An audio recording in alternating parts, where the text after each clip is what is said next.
Good morning all of you. तो चलिए आज से हम लोग नया जर्नी का शुरुआत करने वाले हैं। ये नया जर्नी किस बेसिस से हम लोग कर रहे हैं इसको सबसे पहले समझने की कोशिश कीजिए। तो हम लोगों ने पिछले लेक्चर तक क्या किया था कि जैक के द्वारा जो हम लोग को 5 मॉडल सेट तैयार किया गया था, सभी का हम लोग बारीकी से एक एक करके सभी का सॉल्यूशन भी कर लिए। लेकिन सबसे बड़ा प्रॉब्लम जो स्टूडेंट के साथ ये है कि समय आप लोगों को बहुत कम दिया गया था जो टर्म 2 एग्ज़ाम को मतलब कि तैयारी करने के लिए, और अभी भी आपके बोर्ड एग्ज़ाम होने के लिए कम से कम अभी सिर्फ और सिर्फ 1 ही महीना का समय मिला है। जो कि अगर आप पूरा अच्छा तरीक़ा से भी अगर चैप्टर को पढ़ते हैं तो आपके पास तो 5 सब्जेक्ट होंगे और पाँचों को अगर पढ़ने जाएंगे तो स्टूडेंट इतना कम समय में अच्छा तरीक़ा से प्रिपरेशन नहीं कर सकेंगे। तो इसी वजह से मैं क्या यहाँ पे नया जो आपके लिए जो यहाँ पे जर्नी का स्टार्ट कर रहा हूँ, ये क्या हम लोग शुरू करेंगे इसको पहले अच्छा से समझने की कोशिश कीजिए। हम लोग क्या करेंगे, हम लोग सभी चैप्टर को एक एक करके कवर करेंगे, लेकिन हम लोग क्या करेंगे सिर्फ और सिर्फ वही टॉपिक्स को हम लोग कवर करेंगे जो हम लोगों के बोर्ड एग्जाम के लिए बहुत महत्वपूर्ण है और जिससे हम लोगों को हर एक बार क्वेश्चन पूछा जाता है। मैं चैप्टर का जितने भी कंसेप्ट होगा सभी चीज़ मैं आपको दूंगा ही दूंगा, और साथ ही साथ जो प्रीवियस ईयर्स क्वेश्चंस होंगे सभी को एक एक करके डील भी करूंगा, ताकि आपको एहसास हो सके कि आखिर हम लोगों के बोर्ड एग्जाम में किस तरह का क्वेश्चन पूछा गया है और किस तरह का क्वेश्चन पूछने का ज़्यादा चांसेस होता है। ठीक है, हम लोग क्या करेंगे, अगर पूरा चैप्टर को पढ़ना स्टार्ट करेंगे तो हम लोगों को लगेगा कि 2 से 3 चैप्टर भी नहीं पढ़ पाएंगे और हम लोग को पूरा मंथ निकल जाएगा, है कि नहीं। हम लोग एक दिन में 1 घंटा से तो ज़्यादा पढ़ाई नहीं कर सकेंगे, है कि नहीं, क्योंकि हम लोग हमारे पास जितना सब्जेक्ट है हम लोग का टोटल 5 सब्जेक्ट है, और ऐसा नहीं है कि सिर्फ हम लोग केमिस्ट्री में ही फोकस करें, सो है कि नहीं, सभी को हम लोग को इक्वली वहाँ पे देखना पड़ेगा। तो इसी वजह से हम लोग पूरा चैप्टर ना पढ़ करके, हाँ लेकिन आपको इतना भरोसा दिला रहे हैं कि जितना मैं बताऊंगा उतना आपको जरूर पूरा अच्छा तरीका से समझ में आएगा, और उतना अगर आप पढ़ लेते हैं अच्छा तरीका से तो आपका बोर्ड एग्जाम में एक भी क्वेश्चन बाहर नहीं जाएगा, ये मैं आपसे गारंटी लेता हूँ। ठीक है, बात समझ में आया।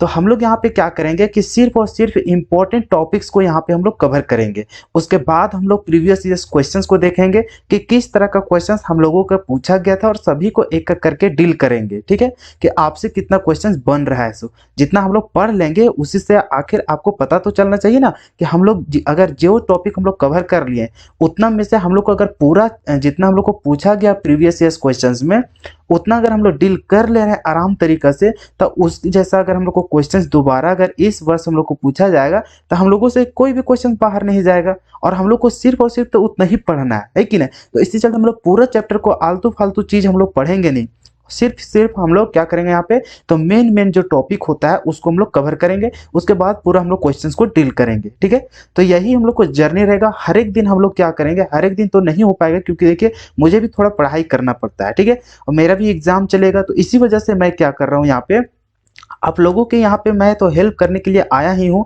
तो मैं यहाँ पे क्या करूँगा, 1 या 2 दिन हम लोग को बीच में गैप रहेगा, तो उतना में से आप क्या कीजिएगा, जो भी मैं लेक्चर बनाऊंगा उसको आप अच्छा तरीका से देखिए। आपके पास समय बहुत कम है, ठीक है, तो जैसे मान के चलिए आज मेरा लेक्चर ये अपलोड हो रहा है, ठीक है, आप इसको क्या कीजिएगा, वीडियो को अच्छा तरीके से समझिएगा। समझने के बाद इसको एक नोट कॉपी में अच्छा से फेयर कीजिएगा। ठीक है, उसको क्या कीजिएगा, रिवीजन करना है, और जितना भी टॉपिक्स रहेगा आज से बाद आप ये ठान के रखिए कि जो हमारा यहाँ पे पढ़ाई होगा उसको हम लोग पूरा अच्छा तरीका से याद कर लेना है, तो याद कर लेना है। इसके बाद जो आज हम लोग पढ़ लेंगे उसको हम लोग भुलाएंगे नहीं, और इसके बाद हम लोग को दोहराने का कोई हम लोग को यहाँ पे दोबारा मौका नहीं मिलना चाहिए। बात समझ में आए? तो इस बेसिस से आप अच्छा तरीके से पढ़ाई यहाँ से करते हुए चले जाए, ठीक है ना। अब इससे होगा क्या कि जो बच्चे अभी तक जितने भी चैप्टर आपके लिए सिलेबस में दिया गया था वो सारे चैप्टर को अगर आप अच्छा तरीका से कवर नहीं किए, मतलब सिलेबस को आप पूरा नहीं किए, तो आप हमारे साथ मिल करके सारा चैप्टर को अच्छा तरीका से कंप्लीट कर सकते हैं। और जो बच्चे अच्छा तरीका से कंप्लीट कर चुके थे अपना सिलेबस को, तो आप यहाँ से फिर से समझने की कोशिश कीजिए, और आप यहाँ पर एक तरफ से हो जाएगा कि आपका जो क्रैश कोर्स शुरू होता है उस बेसिस से आप यहाँ पर सिर्फ और सिर्फ रिविजन करते हुए जाए। ठीक है, तो आपको यहाँ पे दोनों तरह का स्टूडेंट को यहाँ पे लाभ मिलेगा। जो एक बार सिलेबस को पूरा कंप्लीट कर चुके हैं उसको लिए यहाँ पे रिवीजन के तौर पर यहाँ पे होगा, और जो बच्चे अभी तक चैप्टर को पढ़े ही नहीं है उनको तो यहाँ पे रिवीजन भी होगा साथ साथ, और पूरा कंसेप्ट भी दिया जाएगा ताकि आप अच्छा तरीके से चैप्टर को समझ सकेंगे। बात समझ में आया? तो आप ये मत लौट लीजिए कि हम अभी तक चैप्टर को कंप्लीट नहीं किए थे, मेरा क्या होगा। सो आप सिर्फ हमारे साथ अगर लगातार बने रहेंगे और जैसा जैसा मैं बोल रहा हूँ अगर आप भी उसी तरह से करेंगे तो मैं फाइनल आपसे गारंटी देता हूँ कि आपका भी रिजल्ट अच्छा तरीका से रहेगा। बात समझ में? आपसे भी क्वेश्चंस बाहर नहीं जाएगा, आप भी अच्छा तरीका से डील कर लेंगे। ठीक है, चलिए तो आगे तो फिर बीच बीच में हमारे बात होते रहेगी। तो बस मैं यही बोलूंगा कि जितना मैं मेहनत कर रहा हूँ आपके लिए, आप भी मेहनत इतना ही कीजिए अपने रिजल्ट के लिए। बात समझ में आया? जितना आप अच्छा तरीका से पढ़ेंगे उतना ज़्यादा अच्छा आपका रिजल्ट बनेगा, और जितना अच्छा रिजल्ट आपका आएगा उतना ही ज़्यादा मुझे खुशी होगी कि चलिए मैं जिन बच्चों को हेल्प किया उन लोगों का अपना लाइफ अच्छा से सेटल हो सका। बात समझ में आया? मुझे सिर्फ और सिर्फ इसी बात में खुशी है। ठीक है, कि आपका अगर रिजल्ट अच्छा सा आ जाता है तो उसी में मेरा सबसे बड़ी खुशी होगी। ठीक है, चलिए तो फिर हम लोग क्या करते हैं, आज का जो हम लोग का चैप्टर है वो चैप्टर हम लोग क्या कर रहे हैं। देखिए हम लोग ये चैप्टर सबसे पहले हम लोग का जो यहाँ पे शेड्यूल जो रहेगा, हम लोग क्या करेंगे, सबसे पहले आसान आसान टॉपिक से लेकर के तब हम लोग जाएंगे टफ लेवल वाला चैप्टर को स्टार्ट करेंगे। ठीक है, अब इस तरह से क्यों करेंगे, इसके पीछे भी रीजन है। जैसे कि देखिए आपका यहाँ पे केमिस्ट्री इन एवरीडे लाइफ जो है, इसमें हम लोग को किसी तरह का ज्यादा लोड नहीं लेना पड़ता है। आपको सिर्फ यहाँ पे डिफिनेशन और एग्जाम्पल सिर्फ यहाँ पे याद रखना है, और इसी से आपका कितना मार्क्स आ जाएगा, 3 मार्क्स का क्वेश्चन पूछता है। 3 मार्क्स में 3 मार्क्स आपका पूरा श्योर है कि आपका पूरा यहाँ से आ जाएगा। ठीक है, तो इसमें ज्यादा मेहनत नहीं करना पड़ेगा आपको। यहाँ पे मैं नोट्स तो आपको प्रोवाइड कर ही दूंगा, और यहाँ पे साथ ही साथ मैं क्या कर रहा हूँ, आपको यहाँ पे समझा भी रहा हूँ चैप्टर को कि किस तरह से कौन टॉपिक को कैसे हम लोग एक्सप्लेन करेंगे। सो ठीक है, तो सारा कुछ आपको कवर हो जाएगा, और ज्यादा लंबा नहीं है ये चैप्टर। ठीक है, आपका तुरंत से हो जाएगा। हमको लगता है ज्यादा भी होगा तो 10 या 12 यहाँ पे डिफिनेशन सिर्फ आपको याद करना है, और उसी से आपको क्या हो जाएगा, 3 मार्क्स यहाँ पे हो जाएगा, जो कि सबसे आसान है। सिर्फ आपको तो यहाँ पे दवा का याद करना है, और बहुत सारा कुछ आपको याद भी होगा, और नहीं याद होगा तो आप 2 से 3 दिन आप क्या कीजिएगा, अच्छा से रिवीजन कीजिएगा इस चैप्टर को, तो आपको पूरा अच्छा तरीका से यहाँ पे कवर हो जाएगा। ठीक है, और आपका जो 3 मार्क्स है, 3 मार्क्स का 3 मार्क्स आपका हाथ में आ जाएगा। ठीक है, कभी कभी 4 मार्क्स का भी पूछ देता है, तो आप यहाँ पे जो मिनिमम जो रहता है वो कितना मार्क्स का रहता है, 3 मार्क्स का रहता है। ठीक है, आपको यहाँ पे दिखाया भी जाएगा प्रीवियस ईयर क्वेश्चन कि किस तरह का क्वेश्चन पूछता है और कितना आसान इससे क्वेश्चन पूछता है। सो आप इजी में इसका मतलब कि जितना मार्क्स रहता है इजी में आप इसका मार्क्स उठा सकते हैं। ठीक है, तो सबसे पहले अभी केमिस्ट्री इन एवरीडे लाइफ शुरू कर रहे हैं, और बाद में हम लोग क्या शुरू करेंगे, बायोमोलिक्यूल भी कर सकते हैं, या तो फिर हम लोग पॉलीमर्स का यहाँ पे हम लोग पढ़ सकते हैं। तो जैसा होगा आपको फिर नेक्स्ट डे हम लोग क्या करेंगे, आपको बता देंगे कि आखिर हम लोग क्या पढ़ने वाले हैं। ठीक है, चलिए तो आज हम लोग शुरू करने वाले हैं केमिस्ट्री इन एवरीडे लाइफ। तो आप अच्छा तरीका से पेशेंस के साथ एक शांत जगह में हेडफोन होगा तो हेडफोन लगा लीजिए, और आप क्या कीजिए, अच्छा तरीका से सभी लेक्चर को फॉलो करते हुए चले जाए। ठीक है, चलिए तो हम लोग चैप्टर को स्टार्ट करते हैं। अब देखिए जो आपका केमिस्ट्री इन एवरीडे लाइफ जो आपका चैप्टर है, इसमें जो मेन चीज जो पढ़ा जाता है वो 3 चीज यहाँ पे पढ़ा जाता है। वो क्या क्या, तो सबसे पहले जो आपका टॉपिक रहता है वो रहता है मेडिसिन के बारे में। तो यहाँ पे पढ़ना है किसके बारे में, तो दवाइयों के बारे में यहाँ पे हम लोग को पढ़ना है। ठीक है, और सेकंड नंबर जो रहता है वो हम लोग को पढ़ना है कि जो हम लोग को फूड में जो केमिकल होता है, क्या चीज, फूड के लिए जो केमिकल होता है उस सारे हम लोग केमिकल के बारे में यहाँ पे पढ़ेंगे। और थर्ड में जो हम लोग का टॉपिक होता है वो रहता है हम लोग को क्लीनिंग एजेंट। तो सिर्फ और सिर्फ यहाँ पे 3 टॉपिक को मिल करके आपका जो चैप्टर होता है केमिस्ट्री इन एवरीडे लाइफ, तो ये आपका 3 टॉपिक को मिल करके यहाँ पे बनाया गया है चैप्टर। ठीक है, तो जिसमें से हम लोग क्या क्या पढ़ेंगे, हम लोग यहाँ पे मेडिसिन के बारे में पढ़ेंगे, उसके बाद जो हम लोग को फूड के लिए जो केमिकल्स होते हैं उसके बारे में हम लोग पढ़ेंगे, और यहाँ पे देख रहे हैं कि हम लोग क्लीनिंग एजेंट, और ये जो क्लीनिंग एजेंट था वो हम लोग को जब पूरा टोटल जब हम लोग को रिड्यूस नहीं रहता था सिलेबस, उस समय इसको हम लोग पढ़ाई करते थे। लेकिन अभी हम लोग को जो सिलेबस है, सिलेबस से हम लोग को इस टॉपिक को हटा दिया जाता है, तो इससे हम लोग को मतलब कि इस जो टॉपिक है इससे हम लोग को सवाल नहीं आता है। सिर्फ हम लोग को 2 टॉपिक पढ़ना है, एक हम लोग को मेडिसिन के बारे में, दवाइयों के बारे में पढ़ना है, और एक हम लोग को पढ़ना है कि केमिकल जो हम लोग को फूड के लिए जो केमिकल रहता है उसके बारे में हम लोग यहाँ पे पढ़ेंगे। ठीक है, तो हम लोग को मेनली जो हम लोग को कितने टॉपिक कवर करना है, सिर्फ 2 टॉपिक। अब मेडिसिन के अंदर हम लोग को डिवाइड किया गया होगा, ठीक है, तो उसके बारे में पढ़ेंगे। फिर केमिकल जो हम लोग को फूड में होता है उसके बारे में हम लोग यहाँ पे चर्चा करेंगे। तो बस हम लोग क्या करेंगे, यहाँ पे 2 टॉपिक को कवर करेंगे। चलिए तो सबसे पहले हम लोग जब देखेंगे तो मेडिसिन के बारे में देखते हैं। तो सबसे पहले हम लोग जानते हैं कि मेडिसिन आखिर होता क्या है, क्या चाहिए, मेडिसिन आखिर हम लोग को होता क्या है, दवाइयां हम लोग को होता क्या है। तो क्या लिखा हुआ है, तो the chemical substance which are used for the treatment of disease and reducing suffering from pains are called medicines.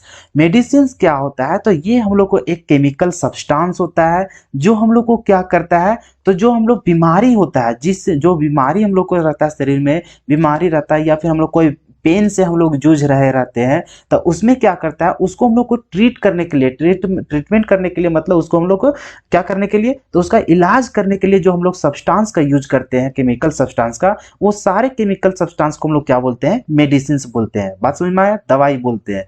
कुल मिला के यहाँ क्या सिर्फ आपको समझना है कि हमारे शरीर में जो हम लोग को डाइजेस्ट जो रहता है, बीमारियां जो हम लोग को होते हैं, बीमारी होता है, फिर जो हम लोग को शरीर में पेन्स होते हैं, दर्द होता है, वो सारे चीज को हम लोग ट्रीटमेंट करने के लिए जो केमिकल सब्सटेंस का यूज करते हैं, वही केमिकल सब्सटेंस को हम लोग क्या बोलते हैं, मेडिसिन बोलते हैं। ठीक है, बात समझ में आया? मेडिसिन क्या होता है ये आपको सब अच्छा तरीका से समझ में आ गया होगा। तो ये हो गया, और इसको हम लोग, ये हम लोग को कभी पूछता नहीं मेडिसिन का डिफिनेशन, ठीक है, और अगर पूछ देगा कभी तो बाय द वे है ही उतना टफ ही नहीं है, सिर्फ आपको क्या करना है, वैसा केमिकल सब्सटेंस जिस जो हम लोग को क्या करता है, ट्रीटमेंट करने के लिए हम लोग को यूज किया जाता है। किसके किसके लिए, तो हम लोग कोई भी जब बीमारी होता है उसमें, या तो फिर हम लोग को शरीर में क्या होता है, पेन होता है, तो उसमें जो हम लोग को ट्रीटमेंट करने के लिए जो हम लोग केमिकल सब्सटेंस का हम लोग यूज करते हैं, वही केमिकल सब्सटेंस को हम लोग क्या बोलते हैं, मेडिसिन बोलते हैं। बात समझ में आया? तो वही इंग्लिश में लिखा हुआ है, तो आपको तो बहुत ही आराम लैंग्वेज में यहाँ पे लिखा गया है। ठीक है, चलिए इसका जो हम लोग एग्जाम्पल बोल सकते हैं, जैसे कि पैरासीटामोल, फिर एस्पिरिन हो गया।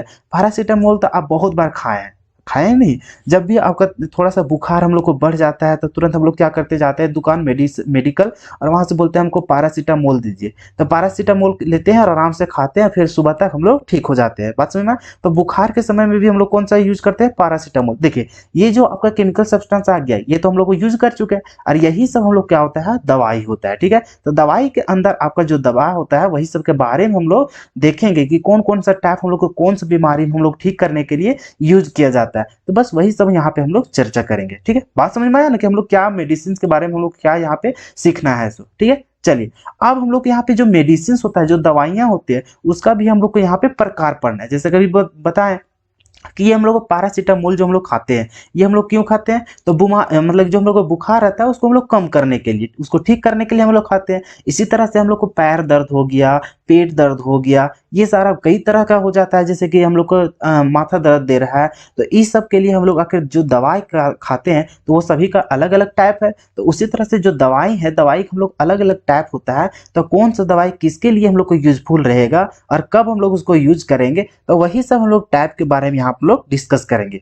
बात समझ में आया अच्छा सा तरीके से कि हम लोग मेडिसिन के टाइप के बारे में हम लोग क्या क्या यहाँ पे देखेंगे। तो चलिए हम लोग एक एक करके सभी जितने भी हम लोग मेडिसिन के यहाँ पे टाइप होंगे सभी को यहाँ पे एक एक करके एक्सप्लेन करते हैं। ठीक है, चलिए तो देखिए फर्स्ट टाइप का जो हम लोग को मेडिसिन है वो हम लोग को क्या है, तो एंटीपायरेटिक्स है। क्या चीज है, एंटीपायरेटिक्स। अब ये एंटीपायरेटिक्स आखिर होता क्या है, तो इसका हम लोग जो डिफिनेशन लिखेंगे वो क्या लिखेंगे, the chemical substance which are used to reduce higher the temperature of body in fever are called antipyretics. अभी आपको बताएं कि हम लोग को जो शरीर में जो हम लोग को बुखार हो जाता है, हाई टेम्परेचर जो हो जाता है, तो उस समय हम लोग जो केमिकल सब्सटेंस का यूज करते हैं, तो वो केमिकल सब्सटेंस का हम लोग नाम लिख दिए थे कि पैरासीटामोल। बात समझ में आया कि हम लोग जब भी बुखार होता जाते हैं तो हम लोग क्या खाते हैं, पैरासीटामोल। लेकिन इस तरह का जो दवाइयां होती है, वो दवाइयों का एक जो हम लोग को समूह होता है, उसको हम लोग क्या बोलते हैं यहाँ पे, तो एंटीपायरेटिक्स बोलते हैं। मतलब कि जो हम लोग को बुखार के लिए जितनी भी हम लोग दवाई खाते हैं, उन दवाइयों का जो एक ग्रुप होता है उसको हम लोग क्या बोलते हैं, एंटीपायरेटिक्स बोलते हैं। बात समझ में? तो एंटीपायरेटिक्स क्या होता है, तो ये हम लोग को एक केमिकल सब्सटेंस होता है, तो वैसा केमिकल सब्सटेंस जो हम लोग को क्या करता है, तो रिड्यूस करता है हम लोग को हाई टेम्परेचर को। जब हम लोग को बॉडी में क्या हो जाता है, तो फीवर हो जाता है। बात समझ में? तो फीवर के समय में हम लोग को बॉडी में क्या हो जाता है, हाई टेम्परेचर हो जाता है, तो वही हाई टेम्परेचर को हम लोग रिड्यूस करने के लिए हम लोग क्या करते हैं, ये केमिकल सब्सटेंस का यूज करते हैं, ताकि हम लोग बुखार से हम लोग क्या कर सके, तो उससे हम लोग स्वस्थ हो सके, उससे हम लोग ठीक हो सके। तो वो सब जो हम लोग दवाई खाते हैं, वो दवाई का जो हम लोग को ग्रुप होता है, उसी को हम लोग क्या बोलते हैं यहाँ पे, एंटीपायरेटिक्स हम लोग बोलते हैं। ठीक है, तो वैसा हम लोग को केमिकल सब्सटेंस जो हम लोग को बुखार के समय में हम लोग को बॉडी में जो हाई टेम्परेचर होता है उसको हम लोग रिड्यूस करने के लिए जो केमिकल सब्सटेंस का यूज करते हैं, वैसा हम लोग केमिकल सब्सटेंस को हम लोग क्या बोलते हैं, एंटीपायरेटिक्स। जिसका एग्जाम्पल बहुत सारा हो सकता है, जैसे कि हम लोग जो हम लोग पूरा फेमस जो नाम होता है वो हम लोग को क्या है, पैरासीटामोल पैरासीटामोल होता है, ठीक है। उसके बाद हम लोग को दूसरा एग्जांपल क्या है, एस्पिरिन, ठीक है ना। तो इसी तरह का आपका क्वेश्चन आता है बोर्ड एग्जाम में कि आप इसके ऊपर क्या कीजिए, शॉर्ट नोट लिखिए, या फिर आपको पूछ देगा what is antipyretics, give one examples. तो आप क्या लिखिएगा वहां पे, तो एंटीपायरेटिक्स का बस यही डिफिनेशन आप लिख दीजिएगा, ठीक है, कि the chemical substance which are used to reduce higher the temperature of body in fever are called antipyretics. अब आप इसको याद किया कैसे कीजिएगा, तो आप क्या कीजिएगा, एक पेज में आप क्या कीजिएगा, टाइप्स ऑफ जो मेडिसिन रहेगा यहाँ पे सिर्फ एंटीपायरेटिक्स लिखिएगा और उसके बाद डैश दीजिएगा और वहां पे लिख दीजिएगा बुखार। क्या लिख दीजिएगा वहां पे, बुखार। अब आपके दिमाग में लॉड हो जाएगा कि अच्छा एंटीपायरेटिक्स हम लोग कब यूज करते हैं, जब हम लोग को बुखार होता है। बस जैसे आप ये दो चीज आप याद कर लीजिएगा कि एंटीपायरेटिक्स कब यूज करते हैं, बुखार में, अब बस दिमाग घूम जाएगा तुरंत और उसका डिफिनेशन ऑटोमेटिक आप लिखना स्टार्ट कर देंगे। कुछ करना थोड़ी है, खाली सब में यही इतना वर्ड आपका बार बार आएगा कि the chemical substance which are used to, इतना आपका बार बार आएगा। अब किसके लिए यहाँ पे यूज कर रहे हैं, तो एंटीपायरेटिक्स कब करते हैं भाई, तो हाँ बुखार रहता है तब हम लोग करते हैं। तो बस आ गया रीजन, आपको पता चल गया, बस वही चीज तो यहाँ लिखना है कि the chemical substance which are used to reduce higher the temperature of body in fever are called antipyretics. बताइए किसी तरह का, कहीं भी किसी तरह का टफ लैंग्वेज आया क्या, नहीं आया। तो आराम से बस आप शॉर्ट में क्या लिखिएगा, यहाँ पे एंटीपायरेटिक्स लिख लीजिएगा और डैश देके आप क्या लिखिएगा, वहां पे बुखार लिखिएगा, ताकि आपके दिमाग में घूमते रहे कि अच्छा एंटीपायरेटिक्स हम लोग बुखार के लिए ट्रीटमेंट करने के लिए हम लोग वहां पे यूज करते हैं। बस आपका लैंग्वेज लिख जाएगा वहां पे आराम से। बात समझ में आया। चलिए तो इसका एग्जाम्पल आप याद करते जाइएगा। आपका एग्जाम्पल हर एक बार पूछता है, कभी एक पूछता है कभी दो पूछता है, लेकिन आप कम से कम दो एग्जाम्पल याद रखिएगा, ठीक है। चलिए आपको उम्मीद है कि यहाँ पे एंटीपायरेटिक्स के बारे में अच्छा तरीके से समझ में आया होगा और आपको डिफिनेशन तो और अच्छा तरीके से समझ में आया होगा। चलिए तो नेक्स्ट टॉपिक को फिर हम लोग चर्चा करते हैं। देखो आपको किसी तरह का लॉड मत लीजिएगा, ठीक है। आप लोग सिर्फ हमारे साथ बने रहे, आपका जितना भी हम लोग को चैप्टर यहाँ पे आएंगे सभी को आसान करने का जिम्मेवारी मेरा है, ठीक है। आपको सारी चीजों को यहाँ पे समझाया जाएगा, ठीक है। चलिए नेक्स्ट टॉपिक हम लोग को क्या है, अनाल्जेसिक्स है। क्या चीज है, अनाल्जेसिक्स। अब ये अनाल्जेसिक्स होता क्या है भाई, चलिए तो the chemical substances which are used to relieve the pains are called analgesics. अब ये देखिए अनाल्जेसिक्स, अब आप क्या कीजिएगा, अनाल्जेसिक्स के डैश दीजिएगा और वहां पे लिखिएगा क्या चीज, दर्द। क्या चीज लिखिएगा, दर्द। अब इसका क्या चीज यूज होता है, से आप यहाँ पे डिफिनेशन के अनुसार समझने की कोशिश कीजिए। तो अनाल्जेसिक्स हम लोग का केमिकल सब्सटेंस होता है जिसका हम लोग यूज करते हैं कब, जब हम लोग को शरीर में जब दर्द होना स्टार्ट हो जाता है ना, जैसे कि कहीं भी मान के चलिए मांसपेशियों में कहीं पे दर्द होने लगता है, तो उसमें हम लोग क्या करते हैं, पेन से हम लोग, जो हम लोग को दर्द होता है, दर्द से हम लोग छुटकारा पाने के लिए हम लोग क्या करते हैं, केमिकल सब्सटेंस का हम लोग दवाई का यूज करते हैं। तो वही दवाई का हम लोग क्या बोलते हैं, एनाल्जेसिक्स हम लोग बोलते हैं, ठीक है ना। तो हम लोग यहाँ पे क्या करेंगे, हम लोग तो समझ गए कि एनाल्जेसिक्स होता क्या है, तो ये हम लोग को केमिकल सब्सटेंस होता है जिसको हम लोग यूज करते हैं कब, तो हम लोग पेन्स को, हम लोग पेन जो हम लोग को होते रहता है शरीर में, उससे हम लोग रिलीफ होने के लिए, हम लोग छुटकारा पाने के लिए वो केमिकल सब्सटेंस का यूज करते हैं। तो वही केमिकल सब्सटेंस हम लोग को क्या कहलाता है, अनाल्जेसिक्स कहलाता है। अब आपको दिमाग में कैसे दौड़ाना है, जैसे आपको पता चल गया ऊपर जिससे हम लोग यहाँ पे देखे एंटीपायरेटिक्स के बारे में, तो एंटीपायरेटिक्स के डैश में आपको वहाँ क्या लिखने बोले, बुखार। आपके दिमाग में फट से आ जाएगा याद कि अरे एंटीपायरेटिक्स हम लोग को बुखार में, बस उसका एग्जाम यहाँ पे जैसे डिफिनेशन होता है आप लिख लेंगे आराम से। तो आपको याद रखना, पता चलेगा क्या कि एंटीपायरेटिक्स की जगह में आप किसका डिफिनेशन लिख रहे हैं, अनाल्जेसिक्स का लिख रहे हैं। अनाल्जेसिक्स की जगह में आप क्या लिखेंगे, तो एंटीपायरेटिक्स का यहाँ पे डिफिनेशन लिख रहे हैं। तो उस तरह से आप कंफ्यूज ना हो, इसी चलते आपको यहाँ पे शॉर्ट ट्रिक आपको बता रहे हैं, ऐसा आपको कहीं मिलेगा नहीं। हम लोग जब अपने टाइम में पढ़ते थे तो हम लोग इसी तरह से याद करते थे। बात समझ में आया, तो हम लोग इसी तरह करते थे कि एंटीपायरेटिक्स है, इसका हम लोग समझ गए कहानी कथा क्या हो गया। अरे भैया अभी पढ़ रहे तो अभी ना याद रहेगा, बाद में तो फिर भूल जाइएगा। इसी चलते ना आगे जाके ना भूले, इसी वजह से आप क्या कीजिएगा कि इसका शॉर्ट तरीका आप इसको यहाँ पे यूज कीजिएगा। तो यहाँ पे हम लोग क्या करते थे, एंटीपायरेटिक्स लिख लेते थे, उसके बगल में हम लोग क्या लिखते थे, बुखार। और कभी भी एक पेज को हम लोग एक नजर देखते थे तो हम लोग को याद हो जाता, अच्छा एंटीपायरेटिक्स बुखार के लिए, चलो डिफिनेशन लिखा जाएगा ऑटोमेटिक। फिर हम लोग देखते थे अनाल्जेसिक्स, अच्छा वहां पे दर्द लिखा हुआ है, मतलब हम लोग को जो शरीर में दर्द होता है उससे हम लोग छुटकारा पाने के लिए के जो केमिकल सब्सटेंस का यूज करते हैं, वही केमिकल सब्सटेंस क्या कहलाता है, अनाल्जेसिक्स कहलाता है। बात समझ में। उसके बाद एग्जाम्पल को आप लिख लीजिएगा वहां बगल में, क्योंकि एग्जाम्पल आपको छोड़ेगा नहीं। अगर आप एग्जाम्पल को छोड़ देते हैं लिखना तो आपका नंबर फुलफिल नहीं मिलेगा।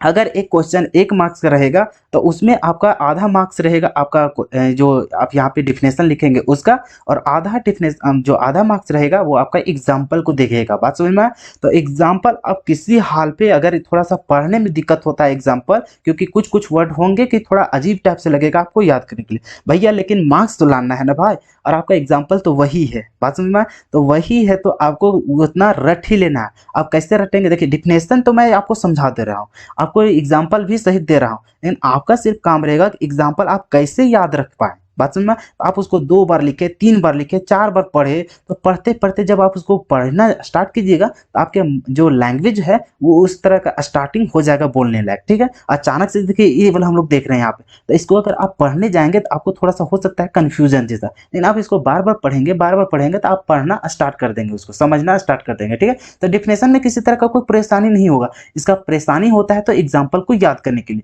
तो आपको बता दिया कि डिफिनेशन कैसे नहीं भूलेंगे, तो इसका शॉर्ट तरीका कि जो टॉपिक रहता है वो किसके लिए हम लोग यूज करते हैं उसको लिख दो। ठीक है, जैसे एंटीपायरेटिक्स का क्या चीज करने के लिए, बुखार में, चलो ठीक हो गया, उस समझ गए, उसका लैंग्वेज लिखा जाएगा। अब उसका एग्जाम्पल आपको याद रखना पड़ेगा कि कौन कौन सा होता है। ठीक है, चलिए उसी तरह एनालिसिस क्या चीज करने के लिए, दर्द में हम लोग इसको छुटकारा पाने के लिए। चलो हो गया इसका डिफिनेशन।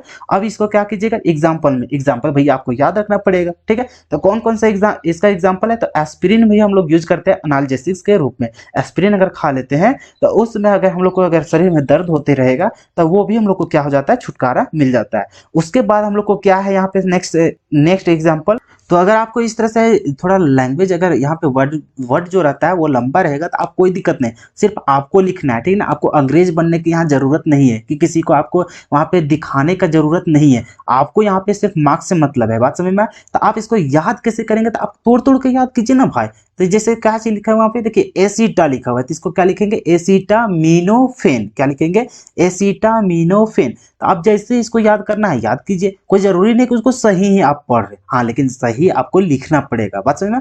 पढ़ रहे हैं या नहीं पढ़ रहे हैं सही वो आप पर डिपेंड करता है, लेकिन लिखना तो भैया आपको करेक्ट ही लिखना है। ठीक है ना, तो आप इसको पढ़ने के लिए आपको किसी तरह से कोई जरूरी नहीं कि इसका जो शुद्ध बोला जाता है वही चीज आप यहाँ पे सीखे और बोले। बात समझ में? चलिए, हालांकि इसको बोला ही जाता है वही क्या चीज, एसीटामिनोफेन यहाँ पे बोला जाता है। बात समझ में? चलिए, तो ये था आपका 2 एग्जांपल एनाल्जेसिक्स का। उम्मीद है कि दोनों टॉपिक आपको अच्छा तरीके से समझ में आया होगा कि एंटीपायरेटिक्स क्या होता है और कि उसका एग्जांपल क्या क्या होते हैं, एनाल्जेसिक्स क्या होता है, इसका एग्जांपल कौन कौन से है। ठीक है, चलिए देखिए नेक्स्ट टॉपिक जो आपका है वो क्या है, एंटीसेप्टिक्स। ये भी बहुत बार पूछा गया, मतलब कि जितने भी हम लोग यहाँ पढ़ेंगे ना सारा कुछ हम लोग को पूछा गया है पहले भी, समझ में आया, और ये सारा कुछ आपके लिए क्या है, इंपॉर्टेंट है, सभी को याद करना है तो है, बस आपको यही करना है। ठीक है, आपको ज्यादा यहाँ पे बताया नहीं जाएगा, आपको 10 से 12 ही सिर्फ यहाँ पे बताया गया डिफिनेशन। बात समझ में? आपको सिर्फ उतना ही चीज यहाँ पे याद करना है और उसी से आपको 3 मार्क्स और 4 मार्क्स आपका पूरा श्योर रहेगा। ठीक है, चलिए तो एंटीसेप्टिक को हम लोग यहाँ पे समझते हैं कि क्या होता है एंटीसेप्टिक्स।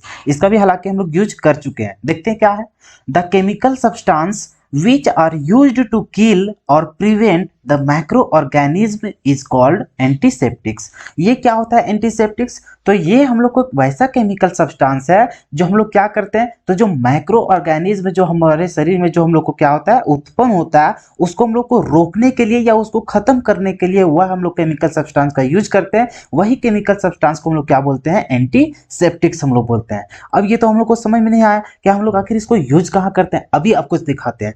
मान के चलिए आपको कहीं पे जख्म है, क्या चीज है, जख्म है, वहां पे देखिए कि आपको जो सूखने उखने के लिए जो आपका क्या चीज किया जाता है, दवा का जो यूज करते हैं ना, मान के चलिए कहीं पे चोट लग गया तो वहां पे जख्म हो गया। अब जख्म होने के वहां पे देखिए उसको ठीक करना भी है, और ठीक करने के लिए आप क्या करते हैं, वहां पे केमिकल सब्सटेंस का यूज करते हैं, दवा का यूज करते हैं। वो क्यों करते हैं सो समझिए, हम लोग जो जख्म होता है वहां पे हम लोग को क्या हो जाता है, माइक्रो ऑर्गेनिज्म वहां पे हम लोग को क्या होता है उत्पन्न होने लगते हैं, और वही जो हम लोग को वहां पे उत्पन्न होता है उसी को हम लोग क्या करते हैं खत्म करने के लिए या तो फिर उसको हम लोग रोकने के लिए हम लोग क्या करते हैं, वो केमिकल सब्सटेंस का एक हम लोग केमिकल सब्सटेंस का यूज करते हैं, ताकि वो जो माइक्रो ऑर्गेनिज्म जो वहां पे उत्पन्न होता है हम लोग को जख्म सब में, तो वो क्या हो सके, तो वो हम लोग को रुक सके या फिर खत्म हो सके जड़ से, ताकि हम लोगों को किसी तरह का नुकसान ना हो। तो इसी चलते वो जो केमिकल सब्सटेंस का यूज करते हैं वही केमिकल सब्सटेंस को हम लोग क्या बोलते हैं, एंटीसेप्टिक्स बोलते हैं।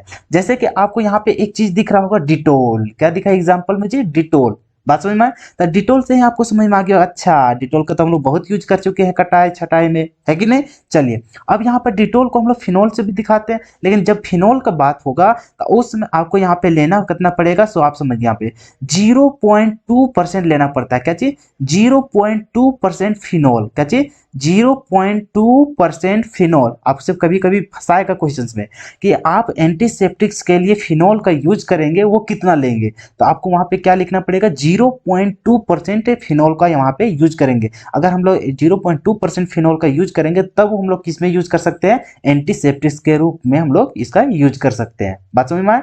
चलिए तो हम लोग को समझ में आ गया कि एंटीसेप्टिक्स होता क्या है। तो हम लोग ये समझ गए कि हम लोग को जो क्या होता है, माइक्रो ऑर्गेनिज्म को हम लोग को क्या कहे, प्रिवेंट मतलब रोकना। तो रोकने के लिए या फिर उसको खत्म करने के लिए जो हम लोग केमिकल सब्सटेंस का यूज करते हैं, वही केमिकल सब्सटेंस क्या कहलाता है, एंटीसेप्टिक्स कहलाता है। ठीक है, तो आप तो डिफिनेशन अच्छा से लिखिए लीजिएगा कि the chemical substance which are used to, आपको बोले थे ना, बार बार आपको रिपीट होगा ये लैंग्वेज कि the chemical substance which are used to, ये बार बार आया। अब यहां से थोड़ा सा चेंज होता है कि जैसे वहां पे हम लोग देखे हायर टेम्परेचर वाला हम लोग रिड्यूस करने के लिए कर रहे थे, फिर वहां पे क्या किए, तो उसमें हम लोग देखे कि जो पेन हम लोग को होता था उससे हम लोग को रिलीफ होने के लिए, तो यहाँ पे हम लोग क्या कर रहे हैं, मारने के लिए या फिर रोकने के लिए हम लोग यूज करते हैं किसको, तो माइक्रो ऑर्गेनिज्म को हम लोग मारने के लिए या फिर किल करने के लिए।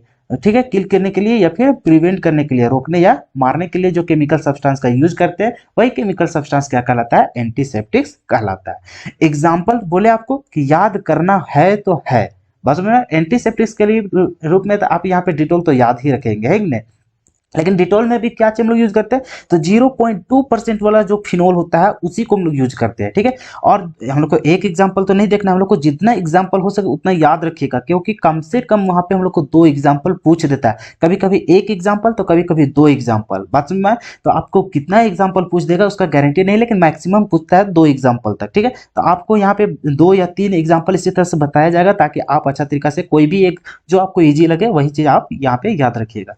तो एंटीसेप्टिक के बगल में आप क्या लिखिएगा, जैसे ऊपर आपको बोले शॉर्ट तरीका में, तो यहाँ पे लिखिएगा माइक्रो ऑर्गेनिज्म। क्या लिखिएगा, माइक्रो ऑर्गेनिज्म, तो आपको तुरंत समझ में आ जाएगा, अच्छा एंटीसेप्टिक को यूज करते हैं हम लोग माइक्रो ऑर्गेनिज्म को रोकने के लिए या फिर उसको मारने के लिए। ठीक है, उसका एग्जाम्पल क्या क्या हो जाएगा, फुरासिन। क्या चीज हो गया, फुरासिन। फिर क्या है हम लोग को, सोफ्रामैसिन है। क्या चीज है, सोफ्रामैसिन है। ठीक है, उसके बाद हम लोग डिटोल, जिसको हम लोग क्या बोलते हैं यहाँ पे 0.2% फिनोल जो हम लोग को यूज रहता है। ठीक है, चलिए तो ये था इसका एग्जाम्पल। बताइए एंटीसेप्टिक आपको समझने में कहीं पे दिक्कत हुआ क्या, नहीं होना चाहिए। चलिए तो अगर आप एंटीसेप्टिक को समझ गए तो आपको यहाँ पे एंटासिड में चलते हैं। ठीक है, तो चलिए नेक्स्ट टॉपिक को हम लोग समझते हैं। और जो यहाँ पे नेक्स्ट जो टॉपिक है वो हम लोग का एंटासिड्स। अब इसका भी यूज हम लोग बहुत सारा चीजों में हम लोग कर चुके हैं, बहुत बार हम लोग कर चुके हैं। ठीक है, देखिए अभी आपको याद हो जाएगा कैसे हम लोग आखिर किए हैं सब। देखिए एंटासिड जो होता है वो होता क्या है, तो the chemical substance which are used to, यहाँ तक तो हम लोग बार बार लिखते आ रहे हैं तो यहाँ पे लिखेंगे। ठीक है, कि वैसा केमिकल सब्सटेंस जिसको हम लोग यूज करते हैं क्या करने के लिए, तो टू कंट्रोल और neutralise the excess acid in stomach is called antacid.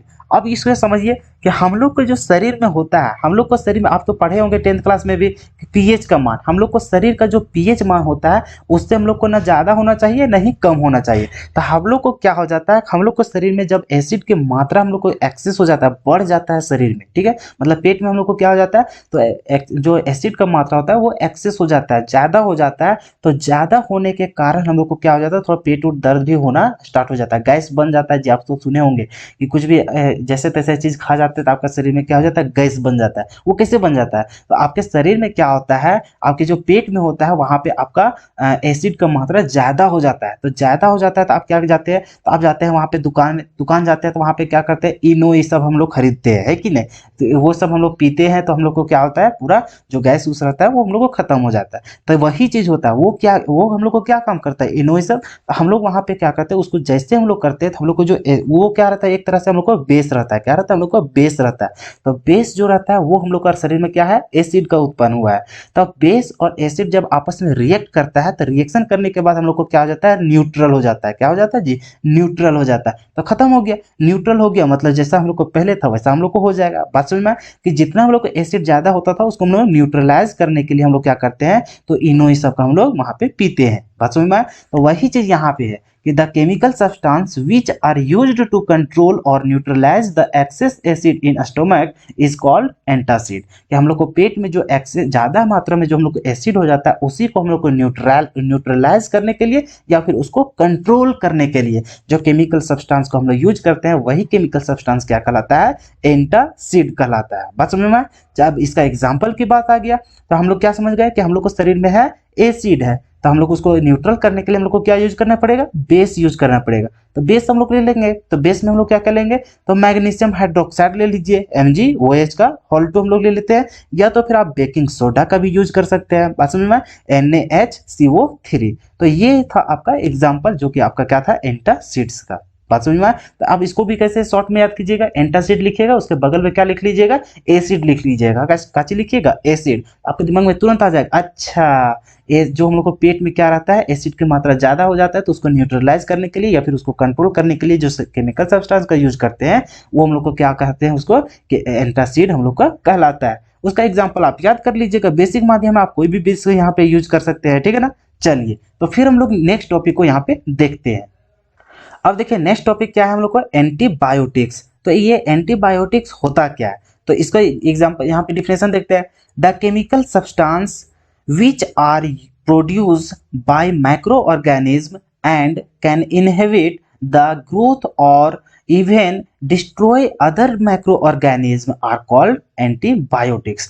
तो एंटीबायोटिक्स क्या होता है? तो ये भी हम लोग को एक केमिकल सब्सटेंस होता है जो कि हम लोग को कहाँ से निर्माण होता है, कहाँ से उत्पन्न होता है? तो हम लोग को उत्पन्न होता है माइक्रो ऑर्गेनिज्म से। कहाँ यूज होता है हम लोग, कहाँ से उत्पन्न होता है? माइक्रो ऑर्गेनिज्म से हम लोग को क्या होता है? तो ये केमिकल सब्सटेंस हम लोग को प्रोड्यूस होता है, उत्पन्न होता है। और ये हम लोग को क्या करता है? तो ये हम लोग को क्या करता है? तो जो हम लोग को दूसरी जो माइक्रो ऑर्गेनिज्म, देखिए यहाँ पे हम लोग को क्या होता है?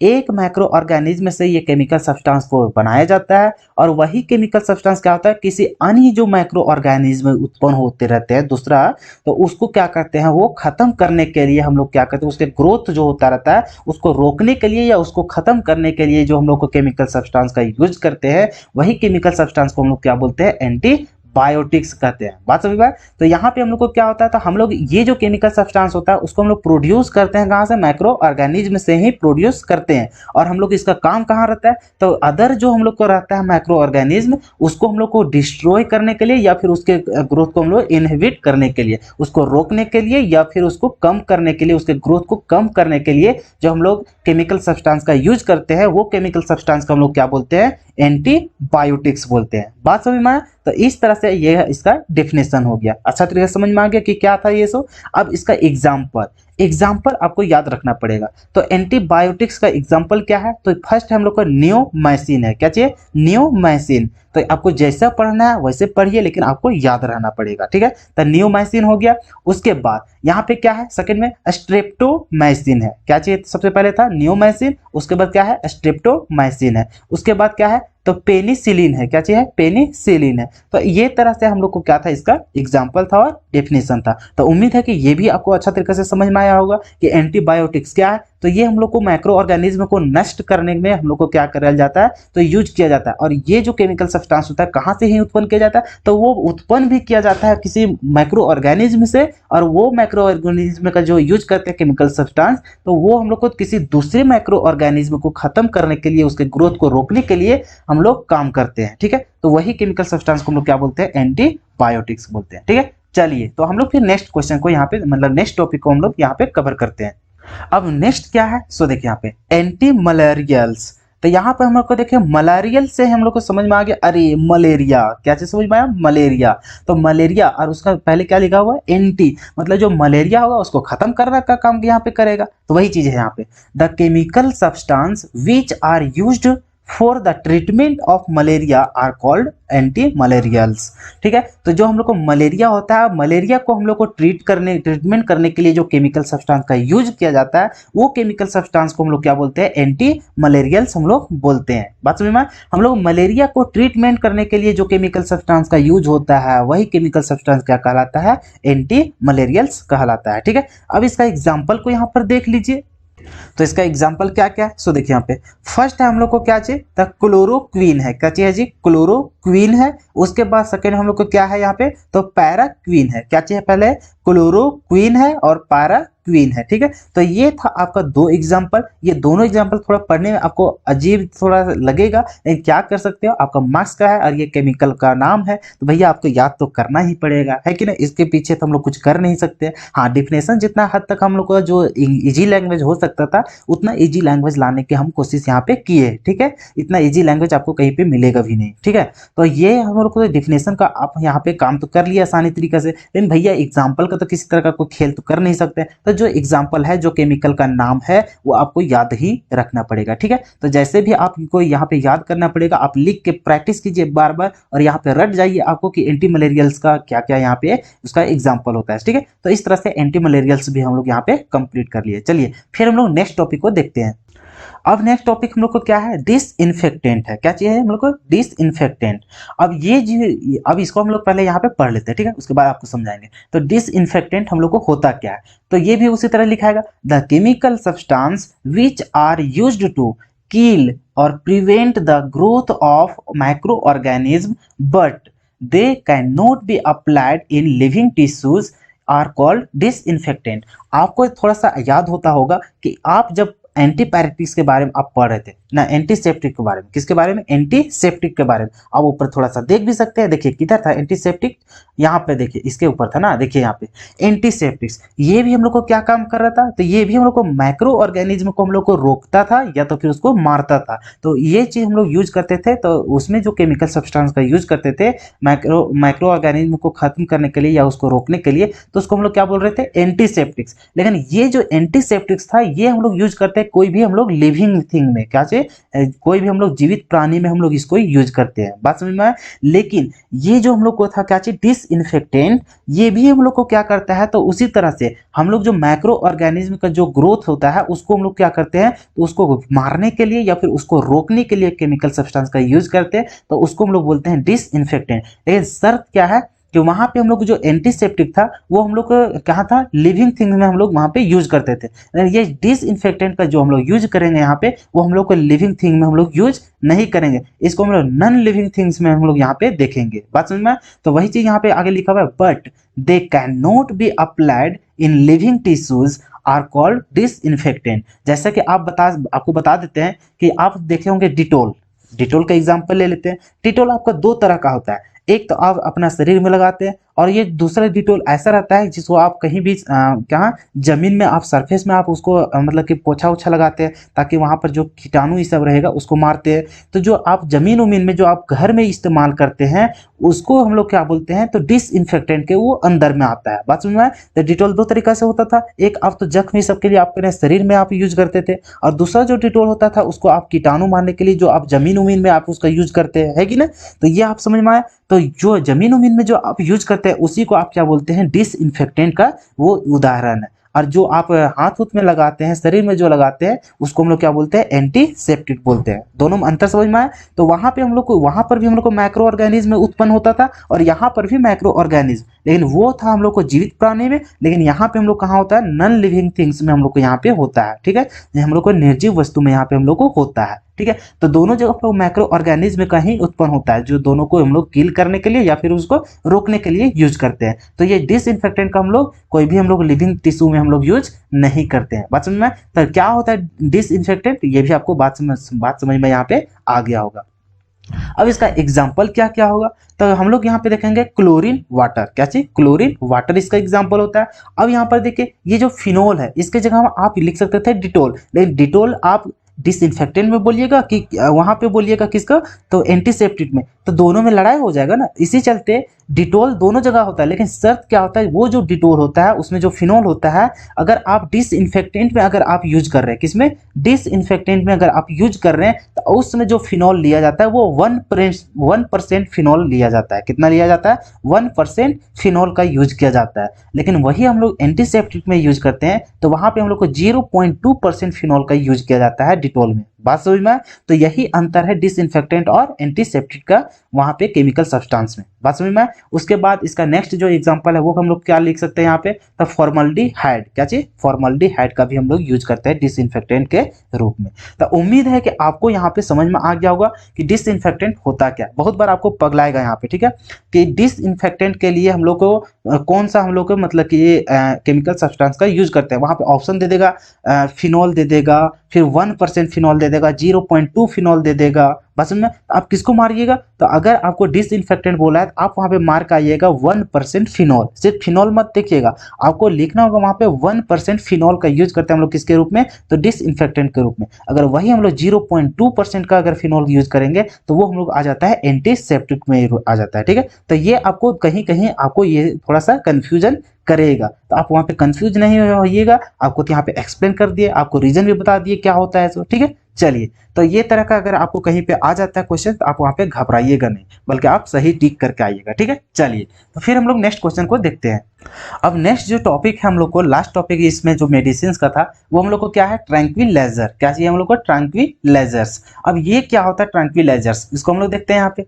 तो the chemical substance which are used for treatment the stress और mental disease are called tranquilliser. अब ये भी हम लोग को वैसा केमिकल सब्सटेंस होता है जो हम लोग को ट्रीटमेंट करने में यूज होता है। किस कौन कौन सा ट्रीटमेंट किसके लिए, तो जो स्ट्रेस होता है या फिर मेंटल डाइजीज होता है, जो हम लोग को तनाव जो होता है, हम लोग को जो दिमाग में हम लोग को थोड़ा कभी अगर बीमारी हो जाता है, मेंटल प्रॉब्लम होता है बीमारी, तो उसको ठीक करने के लिए, या फिर हम लोग को जो स्ट्रेस होता है दिमाग में जो टेंशन होता है उसको अगर कभी देखिए मान के चलिए कोई आदमी डिप्रेशन में पहुंच गया, तो उसमें जो केमिकल सब्सटेंस का यूज किया जाता है दवाई उवाई का, तो वो दवाई का क्या बोले जाता है, तो ट्रैंक्विलाइजर्स हम लोग बोलते हैं। बात समझ में आए? तो ट्रैंक्विलाइजर्स क्या होता है, तो ये भी हम लोग को एक केमिकल सब्सटेंस है जो हम लोग ट्रीटमेंट करते हैं, क्या चीज, तो स्ट्रेस और मेंटल डाइजीज को। तो इस तरह का केमिकल सब्सटेंस को हम लोग क्या बोलते हैं, ट्रैंक्विलाइजर्स बोलते हैं। बात समझ में आए? चलिए, और यहाँ पे ट्रैंक्विलाइजर्स को कभी कभी यहाँ पे अगर आपको हैपोनिक अगर बोल देता है तो आप वहां पर कोई दिक्कत नहीं लीजिएगा, क्योंकि हम लोग ट्रैंक्विलाइजर को किस नाम से और जानते हैं, तो हैपोनिक लैंग्वेज, मतलब ये हैपोनिक नाम से भी हम लोग जानते हैं, ठीक है ना। चलिए, हालांकि ये आपको पूछेगा नहीं, लेकिन फिर भी आपको जानकारी के लिए अगर कहीं ऑब्जेक्टिव में दे देता है तो आप वहां पे डरिएगा नहीं, ठीक है ना। चलिए, तो ट्रैंक्विलाइजर को हम लोग हैपोनिक भी बोलते हैं, ठीक है। चलिए, तो ट्रैंक्विलाइजर आपको समझ में आ गया कि क्या करता है। सो तो ये हम लोग को मेंटल जो डाइजीज होता है, जो मेंटल जो बीमारी होता है उसको हम लोग क्या करते हैं ट्रीटमेंट करने के लिए, या फिर जो स्ट्रेस होता है उसको हम लोग जो ट्रीटमेंट करते हैं वो केमिकल सब्सटेंस को हम लोग क्या बोलते हैं, ट्रैंक्विलाइजर्स बोलते हैं। अब इसका एग्जाम्पल यहाँ पे देखिए, तो इसका एग्जाम्पल क्या क्या है इसको आप सबसे पहले देख लीजिए। ट्रैंक्विलाइजर का जो एग्जाम्पल है वो क्या है, वर्नोल हो गया, सेकोनल हो गया, फिर क्या है हम लोग को अमाइटल हो गया। तो ये था हम लोग को तीन एग्जाम्पल, तीन में से आप दो कोई भी याद कर लीजिएगा, बेहतर होगा कि आप तीनों याद रख लीजिए। एग्जाम समय कौन सा आप भूल जाएंगे कोई गारंटी नहीं है। बात समझ में आया? तो ये था आपका ट्रैंक्विलाइजर का डिफिनेशन और ये था उसका एग्जाम्पल, ठीक है। तो चलिए हम लोग आगे इसको डिस्कस करते हैं। तो जैसा कि हम लोग पहले ही डिस्कस कर लिए थे कि हम लोग जो ये चैप्टर पढ़ते थे वो हम लोग 3 टॉपिक पे पढ़ते थे। तो एक तो हम लोग मेडिसिन खत्म कर लिए, ठीक है, उतना ही आपको मेडिसिन का आपको याद रखना था, पढ़ना था। अब आपका जो नेक्स्ट जो टॉपिक है वो क्या है, हम लोग को केमिकल इन फूड है। हम लोग को जो फूड में जो हम लोग को केमिकल का यूज किया जाएगा उसके बारे में हम लोग यहाँ पे पढ़ेंगे, और उसका भी सिर्फ हम लोग 2 ही यहाँ पे पढ़ेंगे। जो हम लोग को क्या चाहिए, फूड, यहाँ पे देख रहे हैं हम लोग सबसे पहले समझा देते हैं आपको कि हम लोग को पढ़ेंगे क्या क्या। तो हम लोग वहाँ पे मेडिसिन को खत्म कर लिए, अभी क्या पढ़ेंगे हम लोग, केमिकल इन फूड पढ़ेंगे, जो हम लोग को लास्ट टॉपिक बचा हुआ है। हम लोग को जो लास्ट में जो हम लोग वहाँ पे क्लीनिंग एजेंट था, क्लीनिंग एजेंट हम लोग को पढ़ना ही नहीं है, सिलेबस से हम लोग को हटा दिया गया है, ठीक है। तो कुल मिला के आपको जो वहाँ पे बताया गया था कितना बताया गया है, तो यहाँ पर देखिए 9 को यहाँ पे हम लोग को 9 तक हम लोग बताए क्या चीज, सिर्फ मेडिसिन का यहाँ पे डिफिनेशन और एग्जाम्पल। तो 9 का 9 आपको याद रखना पड़ेगा, ठीक है। 9 है तो 9 का सारा कुछ हमको याद रखना पड़ेगा, एक भी आप मिस नहीं कीजिएगा, क्योंकि कौन क्या पूछ देगा इसका कोई गारंटी नहीं है, ठीक है। तो जितने भी इंपॉर्टेंट क्वेश्चंस थे और सारा कुछ हम लोग यहाँ पे टॉपिक को कवर कर लिए हैं, ठीक है। और जो 2 टॉपिक और बच गया वो हम लोग को क्या है, तो केमिकल इन फूड्स का यहाँ पे हम लोग देखेंगे, ठीक है। तो एक एक करके इसको भी हम लोग कवर करते हैं। क्लीनिंग एजेंट हम लोग को नहीं पढ़ना है, उससे हम लोग को क्वेश्चन पूछा भी नहीं जाता है, ठीक है। चलिए, तो हम लोग को जो फूड में जो केमिकल का पढ़ना है वो हम लोग को फर्स्ट टाइप जो आता है वो हम लोग को क्या है, तो फूड प्रिजर्वेटिव्स हम लोग को पढ़ना है। उसके बाद हम लोग आर्टिफिशियल स्वीटनिंग एजेंट को हम लोग यहाँ पे देखेंगे। तो सबसे पहले हम लोग यहाँ पे डिस्कस कर लेते हैं फूड प्रिजर्वेटिव्स हम लोग को होता क्या है। तो आगे देखिए, the chemical substance which are used to protect foods against micro organism are called food preservatives. ये भी हम लोग को वैसा केमिकल सब्सटेंस होता है जो हम लोग को क्या करता है, तो माइक्रो ऑर्गेनिज्म से यहाँ पे हम लोग को प्रोटेक्ट करता है। तो लेकिन किसको यूज करता है, मतलब किसको प्रोटेक्ट करता है, तो हम लोग यहाँ पे देखते हैं फूड को करता है। किसको करता है जी, फूड को। तो हम लोग वहाँ पे जैसे हम लोग अपने शरीर सब के लिए में जो हम लोग को माइक्रो ऑर्गेनिज्म था, तो उसको जो हम लोग क्लीन उनिंग जो उसको हम लोग को रोकने के लिए, जो प्रोटेक्ट करने के लिए हम लोग यूज करते थे, तो वो हम लोग को एंटीसेप्टिक हो गया था। फिर हम लोग वहाँ पे देखे डिसइंफेक्टेंट का जो हम लोग को नॉन लिविंग में यूज किए थे, तो वहाँ पर हम लोग को माइक्रो ऑर्गेनिज्म का उत्पन्न हो रहा था। अब यहाँ पे जो हम लोग को पढ़ रहे हैं, वो हम लोग पढ़ रहे हैं किसके बारे में, फूड के बारे में, भोजन के बारे में कर रहे हैं। तो भोजन में जो हम लोग को माइक्रो ऑर्गेनिज्म जो उत्पन्न हो जाता है, उसी से हम लोग को प्रोटेक्ट करने के लिए जो केमिकल सब्सटेंस का यूज किया जाता है, वो केमिकल सब्सटेंस को हम लोग क्या बोलते हैं, फूड प्रिजर्वेटिव्स हम लोग बोलते हैं। बात समझ में आया? तो ये जो हम लोग का फूड प्रिजर्वेटिव्स जो होता है, ये हम लोग को वैसा केमिकल सब्सटेंस होता है जो हम लोग को फूड में अगर हम लोग को माइक्रो ऑर्गेनिज्म अगर उत्पन्न हो रहा है, तो उसी को रोकने के लिए, उसी को प्रोटेक्ट करने के लिए हम लोग केमिकल सब्सटेंस का यूज करते हैं। और वही केमिकल सब्सटेंस क्या कहलाता है, हम लोग को फूड प्रिजर्वेटिव्स हम लोग को कहलाता है। ठीक है, अच्छा तरीके से समझ में आ गया कि क्या होता है फूड प्रिजर्वेटिव्स। चलिए, तो इसका एग्जाम्पल क्या होता है, सो देखिए यहाँ पर। तो फूड प्रिजर्वेटिव्स का आपका एग्जांपल है सोडियम बेंजोएट। क्या चीज होता है, सोडियम बेंजोएट, जिसका फॉर्मूला तो आप यहाँ पे देख ही सकते हैं कि क्या होता है उसका स्ट्रक्चर। ठीक है, चलिए, अब सोडियम बेंजोएट हो गया, और नेक्स्ट आप क्या यहाँ पे देखिएगा, इपोक्साइड। क्या चीज, इपोक्साइड। तो ये था आपका फूड प्रिजर्वेटिव्स का एग्जांपल। ठीक है, चलिए, तो इस तरह से आप फूड प्रिजर्वेटिव्स को देख लिए। अब जो आपका अंतिम जो आपका टॉपिक है, वो आपका क्या है, तो देखिए यहाँ पे आर्टिफिशियल स्वीटनिंग एजेंट है। क्या चाहिए आपका, आर्टिफिशियल स्वीटनिंग एजेंट्स है आपका। अब ये क्या होता है, देखिए आप, the chemical substance which gives sweetening effect to the food but it does not add calories to our bodies are called artificial sweetening agents। ये क्या होता है, सो देखिए, ये वैसा केमिकल सब्सटेंस होता है जो हम लोग को क्या करता है, तो वो हम लोग को मीठापन प्रदान करता है। क्या करता है, मीठापन हम लोग को प्रदान करता है फूड में। तो वो, लेकिन हम लोग को मीठापन तो हम लोग को स्वेटनिंग इफेक्ट हम लोग को दिखाता है वहां पे फूड में देता है, लेकिन हम लोग को किसी तरह का हम लोग को शरीर में कैलोरीज हम लोग को ऐड नहीं होता है उसमें, किसी तरह का हम लोग को कैलोरी की मात्रा उसमें उत्पन्न नहीं करता है। बात समझ में? तो ये हम लोग को वैसा केमिकल सब्सटेंस है जो हम लोग को फूड में, जो हम लोग को भोजन में हम लोग को मीठापन, जो हम लोग को स्वेटनिंग इफेक्ट होता है, वो हम लोग को वहां पे दर्शाता है, लेकिन हम लोग को शरीर में किसी तरह का कोई कैलोरीज का वहां पे उत्पन्न नहीं करता है, किसी तरह का कैलोरी वहां पे जोड़ता नहीं है। तो इस तरह का हम लोग को जो हम लोग केमिकल सब्सटेंस होता है, जो हम लोग को मीठापन का तो वहां पे उत्पन्न करता है, लेकिन किसी तरह का कैलोरीज उत्पन्न नहीं करता है, तो उस तरह के केमिकल सब्सटेंस को हम लोग क्या बोलते हैं, आर्टिफिशियल स्वीटनिंग एजेंट्स बोलते हैं। बात समझ में? चलिए, तो इसका जो एग्जांपल होता है वो क्या क्या होता है, तो यहाँ पे देख रहे हैं सैकरीन है। क्या चाहिए हम लोग को है, तो इसका जो एग्जांपल है, फर्स्ट में क्या हम लोग को सैकरीन हो जाएगा, फिर सेकंड में हम लोग को क्या है, साइक्लामेट हो गया। क्या चाहिए, साइक्लामेट हो गया, और फिर थर्ड में क्या हम लोग को सुक्रालोज है। ठीक है, तो ये जो तीन एग्जांपल है, ये किसका एग्जांपल है, आर्टिफिशियल स्वीटनिंग एजेंट का हम लोग को यहाँ पे एग्जांपल है। तो इस तरह से हम लोग केमिस्ट्री इन एवरीडे लाइफ में जितने भी टॉपिक्स थे, सारे टॉपिक्स को हम लोग यहाँ पे कवर कर लिए। ठीक है, तो यहाँ पे हम लोग को क्या क्या पढ़ना था, मेडिसिन के बारे में पढ़ना था, जो कि हम लोग मेडिसिन को सारा जितने भी मेडिसिन थे जो हम लोग को बोर्ड एग्जाम के लिए इंपॉर्टेंट थे, सभी चीज को हम लोग यहाँ पे डिस्कस भी किए। जो अगर पहला बार भी पढ़ रहे हैं उसको भी आराम तरीका से अच्छा से यह सारा कंसेप्ट यहाँ पे समझ में आ गया होगा। और जो बच्चे अपना सिलेबस कवर कर लिए होंगे, और अगर मेरा वीडियो को आप देख रहे हैं, तो आपको यहाँ पे अच्छा तरीके से और अच्छा बेटर तरीका से यहाँ पे रिवीजन भी हो गया होगा, है कि नहीं। चलिए, अगर आपको अच्छा तरीका से समझ में आ गया है, तो प्लीज आप मेरे वीडियो को लाइक कीजिए, क्योंकि उसी से मुझे हौसला मिलता है और मुझे एहसास होता है कि हाँ, मैं जो आपके लिए हेल्पफुल जो वीडियो बना रहा हूँ, आपके लिए सही में हेल्पफुल रहा या नहीं रहा। तो आप जो लाइक करते हैं, जो आप कमेंट करते हैं, उसी से मुझे पता चलता है कि हाँ, बच्चे कितना मेरा जो प्रयास था उससे उसको फायदा मिल सका। बात समझ में? और अगर आपके जितने भी सहयोगी होंगे, जितने भी आपका दोस्त होंगे, फ्रेंड्स होंगे, जितने भी आपका क्लासमेट होंगे, आप उनके तक क्या कीजिए, हमारे वीडियो को पहुंचाने का कृपा करें, ताकि मैं चाहता हूं कि जितने भी कमजोर से कमजोर बच्चा है, चाहे जितने भी हम लोग को झारखंड में जितने भी हम लोग को स्टूडेंट है, जो हम लोग को अच्छा से अच्छा कोचिंग में नहीं जा पाए हैं, और वो चाहते हैं कि फ्री ऑफ कॉस्ट में अगर अच्छा तरीका से मटेरियल प्राप्त कर सके और अच्छा तरीका से सीख सके और अपने बोर्ड एग्जाम में अच्छा से अच्छा प्रदर्शन कर सके, तो उनके पास आप इस वीडियो को जरूर पहुंचाइए, ताकि वो भी अपना बेटर तरीका से रिजल्ट बना सके। ठीक है, देखिए, किसी का हेल्प करने में भी आपका भी हेल्प है। अगर आप किसी को आज हेल्प कर रहे हैं तो आगे आने वाला दिन में आपको भी कोई जरूर हेल्प करेगा। बात समझ में? तो ये प्रोसेस चलते रहेगा दुनिया में, ठीक है ना। तो आप भी कोशिश कीजिए सभी स्टूडेंट के साथ ये वीडियो को शेयर करने का, ठीक है। चलिए अब यहाँ तक हम लोग जितने भी केमिस्ट्री इन एवरीडे लाइफ में जितने भी टॉपिक्स थे सारा कुछ हम लोग कवर कर लिए। अब जो हम लोग को मेन मकसद था वो हम लोग को क्या करेंगे, अब देखें कि उतना सारा चीज हम लोग पढ़ लिए, अब उनमें से हम लोग यहाँ पे देखेंगे कि जो हम लोग को प्रीवियस ईयर्स क्वेश्चन में आज तक जो हम लोग को पूछा गया है 2006 से हम लोग उठाएंगे। कहाँ से उठाएंगे?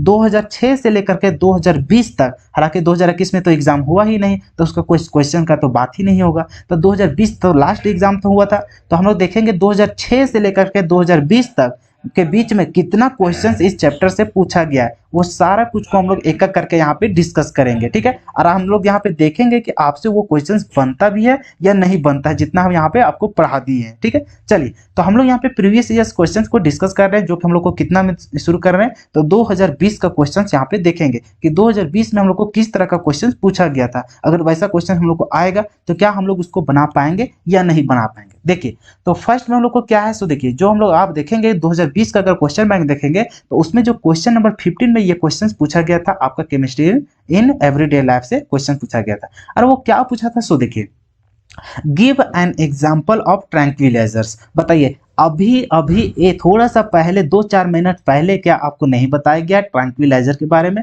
हाँ बिल्कुल बताया गया। आप यहाँ पर देख सकते हैं, कहाँ गया जी ट्रैंक्विलाइजर, तो यहाँ पे देखिए लास्ट जो आपका मेडिसिन के बारे में बताया ट्रैंक्विलाइजर्स का यहाँ पे क्या पूछ रहा है, एग्जाम्पल पूछा था। देखिए थोड़ा, हाँ give an example of tranquilliser. बताइए कितना मार्क्स के लिए पूछा था जी? 1 मार्क्स के लिए क्वेश्चन पूछा गया था। अब बताइए अगर यदि आप ट्रैंक्विलाइजर समझ गए हैं और उसका अगर एग्जाम्पल ही आप नहीं याद करेंगे तो बताइए आपका मार्क्स कहाँ से मिलेगा? मिलता क्या? नहीं मिलता। इसी चलते मैं बार बार आपको बोल रहा हूँ कि डिफिनेशन तो भैया चुटकी में आपको याद हो ही जाएगा, क्योंकि डिफिनेशन मैं इतना आसान तरीके से आपको समझा ही दूंगा कि आपको इजी में सारा कुछ समझ में आ जाएगा लेक्चर देखते देखते हैं। बात समझ में? लेकिन मेन जो प्रॉब्लम होता है बच्चा साहब, वो होता है हम लोग को एग्जाम्पल याद करने में। बात समझ में? तो वही अगर यदि आप एग्जाम्पल को नहीं याद रखते और अगर आप 2020 में अगर आप एग्जाम लिखते तो बताइए आप यहाँ पे फेल हो जाते या नहीं लिख जाते? यहाँ पे इस क्वेश्चन को आप तो अटेंड कर ही नहीं पाते। तो इसी चलते आप यहाँ पे डिफिनेशन के साथ साथ आप उसको क्या कीजिए, एग्जाम्पल को भी आपको याद करना बहुत जरूरी है, ठीक है। तो चलिए इस तरह से हम यहाँ पे एक्सप्लेन नहीं करेंगे, क्योंकि आपको तो पता है, ऊपर तो देख ही लीजिए यार कि ट्रैंक्विलाइजर का एग्जाम्पल क्या है, उसको आप यहाँ पे लिख लीजिएगा। बात समझ में? चलिए जो जो नया टॉपिक आएगा ना उसको सिर्फ यहाँ पे हम लोग डिस्कस करेंगे। तो आपको सिर्फ यहाँ पे दिखा देना चाहते हैं कि किस तरह का क्वेश्चन हम लोग को पिछले वर्षों में हम लोग को आ गया था। सो बात समझ में आया? तो देख लिया ना 2020 में हम लोग को जो 1 नंबर के लिए पूछा गया था वो कितना आसान था, ट्रैंक्विलाइजर पूछा था। बताओ ट्रैंक्विलाइजर का एग्जाम्पल आपको नहीं याद है? आराम से लिख लेंगे आप, ठीक है। चलिए अब यहाँ पे देखिए क्वेश्चन नंबर 23, ये हम लोग को क्वेश्चन हम लोग को थोड़ा घुमाता है, ठीक है।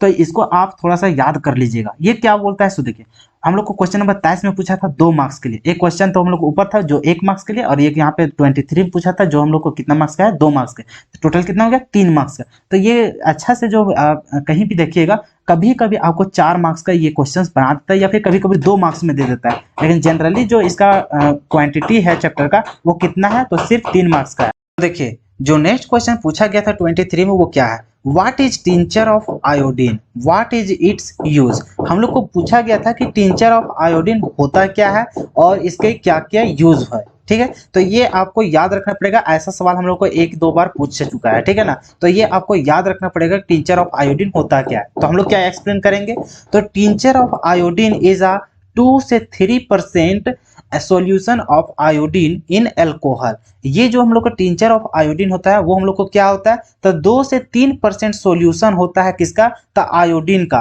और किस में होता है, तो एल्कोहल में होता है, ठीक है। तो tincture of iodine is a 2 to 3% solution of iodine in alcohol which is a powerful antiseptic for wounds, ठीक है। जो हम लोग को जो घाव होता है, घाव के लिए ये बहुत ही पावरफुल एंटीसेप्टिक होता है। बात समझ में आए? तो टिंचर ऑफ आयोडीन है वो हम लोग को एंटीसेप्टिक के रूप में भी यहाँ पे यूज किया जाता है। किसके लिए, तो हम लोग को घाव को यहाँ पे जो जख्म रहता है उसको ज्यादा पावरफुल से वो क्या करता है, तो वो हम लोग को इलाज कर देता है। बात समझ में आए? तो टिंचर ऑफ आयोडीन होता क्या है, तो टिंचर ऑफ आयोडीन एक हम लोग को क्या होता है, तो 2 से 3% सॉल्यूशन होता है आयोडीन का, और किसमें, तो एल्कोहल में। बात समझ में आए? तो यही आपका क्या होता है, टिंचर ऑफ आयोडीन। ठीक है। अब इसका यूज क्या है, तो यहाँ पे आपको पूछा गया था कि व्हाट इज इट्स यूज, तो इसका यूज क्या क्या है, सो आप यहाँ पे देखिए, तो it is for use on minor wants, cuts and scraps. तो इसका जो हम लोग यूज करते हैं टिंचर ऑफ आयोडीन का, वो क्या करते हैं हम लोग, मामूली जो घाव होता है, कटा छोटा जो रहता है, खरोच लगा हुआ रहता है, उसमें हम लोग क्या किया जाता है, टिंचर ऑफ आयोडीन का यूज किया जाता है, ठीक है। तो ये था आपका टिंचर ऑफ आयोडीन और उसका यूज, ठीक है। तो इसको आप याद कर लीजिएगा, ऐसा क्वेश्चन हम लोग को पूछने का ज्यादा चांसेस रहता है, ठीक है। तो ये भी सवाल हम लोग को पूछ सकता है ना। तो क्या होता था टिंचर ऑफ आयोडीन और इसका यूज क्या है, तो ये हम यहाँ पे एक्सप्लेन कर दिए, ठीक है। तो ये जब पूछेगा 2 मार्क्स में पूछेगा, ठीक है। चलिए, तो इस तरह का क्वेश्चन हम लोग को यहाँ पे पूछा गया था, कितना में, 2020 में हम लोग को पूछा गया था, ठीक है। अब हम लोग देखते हैं इसका पिछले साल में, हम लोग 2019 में क्या क्या क्वेश्चन हम लोग को पूछा गया था, ठीक है। अगर हम लोग वहां पे रहते उस वर्ष में, अगर हम लोग एग्जाम लिखते, तो क्या हम लोग लिख पाते इसका आंसर या नहीं लिख पाते। हाँ बिल्कुल आप लिख सकते थे, बहुत आसान क्वेश्चन पूछा गया था। देखिए आराम से यहाँ पे क्या है, 15 नंबर में 1 मार्क्स के लिए पूछा गया था। क्या पूछा गया था, give an example of food preservatives. ले, अभी अभी तो हम लोग पढ़ के आए हैं भाई, क्या चाहिए, फूड प्रिजर्वेटिव्स का हम लोग एग्जांपल नहीं पढ़े, तो उसी में से हम लोग को क्या लिखना था, एक एग्जांपल हम लोग को लिख के आना था। तो बताइए आप लिख पाएंगे कि नहीं लिख पाएंगे। अगर आपको पूरा चैप्टर पढ़ाया गया होता और अगर आपसे ये क्वेश्चन पूछा जाता तो आप आराम से बना लेंगे, ठीक है। अभी फिलहाल आखिर अभी आप क्या किए हैं, लेक्चर देख रहे हैं, तो हो सकता है जो नया बच्चा जो आप ये चैप्टर को शुरू किए हैं, तो उसको तो अभी याद नहीं हुआ होगा, लेकिन अगर आप याद कर लेंगे और फिर तो अगर आपसे पूछा जाएगा इसी तरह का सवाल, तो बताइए आप वहां पे लिख पाएंगे कि नहीं लिख पाएंगे। तो इसी तरह से आप यहाँ पे लिख लेंगे, ठीक है, कि फूड प्रिजर्वेटिव्स का एग्जांपल क्या होगा। इसी चलते मैं आपको बार बार फोर्स दे रहा था कि एग्जांपल आपको याद करना बहुत जरूरी है। तो आपको दिख रहा होगा कि आखिर हम लोग को क्यों एग्जांपल याद करना जरूरी है, बात समझ में आया ना। इसी चलते आप कोशिश कीजिएगा सभी चीज को याद करने का। अब नेक्स्ट क्वेश्चन जो पूछा गया था 2019 में, क्वेश्चन नंबर 23 में, वो आपका 2 मार्क्स के लिए पूछा गया था। अब वो देखते हैं क्या पूछा था। सो बहुत आसान क्वेश्चन पूछा था। क्या पूछा था, right briefly with 1 example on the following. यहाँ पर भी ये दो क्वेश्चन जो दिया गया है, दोनों को हम लोग यहाँ पर क्या करना है, एक्सप्लेन करना है। और एक्सप्लेन करना है, साथ ही साथ हम लोग को क्या चाहिए, एक एग्जाम्पल भी देना है। अब देखिए क्या क्या हम लोग को करना था। देखिए फर्स्ट क्वेश्चन में पूछा था अनाल्जेसिक्स। तो बताइए अनाल्जेसिक्स आप नहीं पढ़े हैं, ऊपर देखिएगा तो पूरा लिखा हुआ है नोट्स, है कि नहीं, और उसका एग्जांपल नहीं लिखवाए, लिखवाए हैं बिल्कुल। अगर आप वहां पे समझ जाते हैं, अच्छा तरीके से मतलब याद कर लेते हैं, तो आप चुटकी में इसको लिख लीजिएगा, अनाल्जेसिक्स का एग्जांपल और इसका डिफिनेशन होगा कि नहीं होगा। उसी तरह से यहाँ पे देखिए एंटीसेप्टिक, इसको तो कितना बार आपको समझाया है कि नहीं। तो बताइए यही 2 क्वेश्चन पूछा था 2 मार्क्स के लिए, बताइए आपसे बनता कि नहीं बनता। देखिए बहुत आसान क्वेश्चन पूछता है जी इस चैप्टर से, बात समझ में। तो उम्मीद है कि आपसे ये सारा कुछ बनते हुए चल जाएगा, ठीक है ना। आपको सिर्फ यहाँ पे एक्सपीरियंस दिलवा रहे हैं कि आखिर किस तरह का क्वेश्चन हम लोग को पूछा जाता है और किस तरह से आपको आंसर लिखना है। तो आंसर तो मैं पहले ही लिखवा चुका हूं, सिर्फ आपको यहाँ पे क्वेश्चंस दिखा रहा हूं कि किस तरह का क्वेश्चन आपसे इस चैप्टर से पूछा जाता है। बहुत आराम रहता है, आप बहुत आसान तरीका से 3 मार्क्स को हासिल कर लेंगे। चलिए फिर 2018 में आ जाते हैं। 2018 में हम लोग को किस तरह का क्वेश्चन पूछा था। फिर क्वेश्चन नंबर 15 में 1 मार्क्स के लिए पूछा था। क्या पूछा था, तो गिव 1 एग्जांपल ऑफ एंटीबायोटिक्स। बताइए जी, एग्जांपल पूछ रहा है एंटीबायोटिक का, तो बताइए आपको नहीं बताया गया होगा एंटीबायोटिक क्या होता है, इसका डिफिनेशन तो बताया गया, इसका एग्जांपल भी बताया गया। तो आप वहां पे याद कर लीजिएगा और ऐसा क्वेश्चन को आप हवा में उड़ा देंगे, बात समझ में आया। चलिए फिर देखिए क्वेश्चन नंबर 23 में क्या पूछा था। फिर उसी तरह से राइट ब्रीफली विथ 1 एग्जांपल, ये दोनों को हम लोग को एक्सप्लेन करना है कितना में, तो एक एक एग्जांपल के सहित हम लोग उसको एक्सप्लेन करना है। तो देखिए क्या पूछा था, डिसइंफेक्टेंट पूछा था। बताइए डिसइंफेक्टेंट कितना बार आपको समझाए ना, कि सरफेस में हम लोग माइक्रो ऑर्गेनिज्म जो रहता है उसको हम लोग प्रिवेंट करने के लिए, उसको रोकने के लिए या फिर उसको खत्म करने के लिए यूज किया जाता है, और ये हम लोग को नॉन लिविंग थिंग में हम लोग यूज करते हैं, है कि नहीं। तो यही तो हम लोग को डिसइंफेक्टेंट रहता है। बताइए कितना आसान से हम लोग को पूछा था। इसका एग्जाम्पल पूछा है तो एग्जाम्पल भी आप 1 दे दीजिएगा, बात समझ में। अगर आप डिटोल वाला लिखेंगे तो डिटोल डायरेक्ट मत लिखिएगा, यहाँ पे जब भी डिसइंफेक्टेंट को लिखेंगे तो यहाँ पे क्या लिखेंगे, 1% क्या लिखेंगे, फिनोल लिखेंगे, ठीक है। चलिए तो वो भी आप लिख सकते थे यहाँ, और अगर वो 2 एक्स्ट्रा जो एग्जांपल लिखे थे वो भी आप यहाँ पे लिख सकते हैं। और फिर देखिए दूसरा क्वेश्चन क्या पूछा था, एंटासिड्स। क्या पूछा था जी, एंटासिड्स। तो भैया एंटासिड्स में आप कितनों भी आप लिख दीजिएगा बेसिक चीज। तो जैसे कि वहाँ मैग्नीशियम हाइड्रोक्साइड बताए थे, फिर आपको क्या बताया गया था, तो बेकिंग सोडा भी बताया गया था। तो आप यहाँ पे लिख लीजिएगा, इसका डिफिनेशन लिखना था और आपको इसका एग्जाम्पल लिखना था। बताइए 2018 में कितना आसान आसान क्वेश्चन पूछा था। तो बताइए इस तरह का क्वेश्चन आएगा तो आप हवा में नहीं उड़ा दीजिएगा, चुटकी में आप एकदम इसको बना लीजिएगा। चलिए फिर देखते हैं हम लोग 2017 में कैसा क्वेश्चन पूछा था। तो देखते हैं भैया 2017 में जो क्वेश्चन पूछा था, क्वेश्चन नंबर 12 में 1 मार्क्स के लिए, देखते देखते हैं क्या पूछा था। Give an example of food preservatives. ले, फूड प्रिजर्वेटिव्स हम लोग नहीं जान रहे, इसका एग्जांपल आराम तरीके से इसको लिख लेते। चलो फिर हम लोग नेक्स्ट क्वेश्चन देखते हैं क्या पूछा था। सो क्वेश्चन नंबर 13 में ये हम लोग को एक ही मार्क्स में पूछा था। तो क्या पूछा था, व्हाट आर एंटी हिस्टामिन। क्या पूछा था, एंटी हिस्टामिन हम लोग का होता क्या। तो ये हम लोग को पहला बार पूछा था। तो चलिए इसको हम लोग आंसर यहाँ पे लिख लेते हैं। ऐसा तो हम लोग ऊपर देखे नहीं थे, है कि नहीं, कि एंटी हिस्टामिन होता क्या है। तो देखिए उसका आंसर हम यहाँ पे लिखवा देते हैं। तो एंटी हिस्टामिन क्या होता है, तो an antihistamine is a type of drugs that oppose the activity of histamine receptor is known as क्या हो जाएगा, एंटी से मतलब कि एंटी हिस्टामिन तो हम लोग को कहलाएगा। तो ये एंटी हिस्टामिन होता कुछ नहीं, ये हम लोग को एक टाइप होता है ड्रग्स का एक टाइप होता है जो कि हम लोग को क्या करता है, ओपोज करता है हिस्टामिन का एक्टिविटीज को। बात समझ में, जो हिस्टामिन होता है उसी को, यह देखिए ना नाम से ही है एंटी हिस्टामिन्स। हिस्टामिन्स को हम लोग एंटी मतलब उसको विरोध करने के लिए, तो वही चीज वहां है कि हिस्टामिन्स का जो एक्टिविटी होता है उसी को अपोज करने के लिए हम लोग क्या करते हैं, तो ये एंटी हिस्टामिन का हम लोग यूज करते हैं। बात समझ में। तो एंटी हिस्टामिन सिर्फ बता देना है कि एंटी हिस्टामिन जो होता है वो हम लोग को एक टाइप होता है ड्रग्स का, जो हम लोग को क्या करता है, उसके एक्टिविटी को हम लोग क्या करता है, अपोज करता है। बस खत्म हो गया। अब एंटी हिस्टामिन से पूछा था भैया, इसका एग्जाम्पल तो देना ही पड़ेगा कि जब भी केमिस्ट्री इन एवरीडे लाइफ का कोई क्वेश्चन पूछा एक्सप्लेन करने के लिए, तो उसका एग्जाम्पल तो देना है तो देना है। तो इसका एग्जाम्पल क्या क्या है, सो देखिए यहाँ पे। तो इसका एग्जाम्पल क्या क्या है, तो आप बोलेंगे इसको क्या चीज, तो ब्रोमफेनिरामाइंस। क्या चीज बोलेंगे आप, ब्रोमफेनिरामाइंस इसको बोलेंगे। और इसको क्या बोलेंगे आप, तो टर्फेनाडाइन बोलेंगे। क्या बोलेंगे, टर्फेनाडाइन बोलेंगे। देखिए तो एंटी हिस्टामिन का थोड़ा सा है एग्जांपल में दम, तो दम में भैया तो इसको रिवीजन कीजिएगा तो आपको याद हो जाएगा, ठीक है ना। तो ये था आपका एंटी हिस्टामिन क्या होता था और इसका एग्जांपल क्या होता है, ठीक है। चलिए फिर नेक्स्ट क्वेश्चन को हम लोग देखते हैं।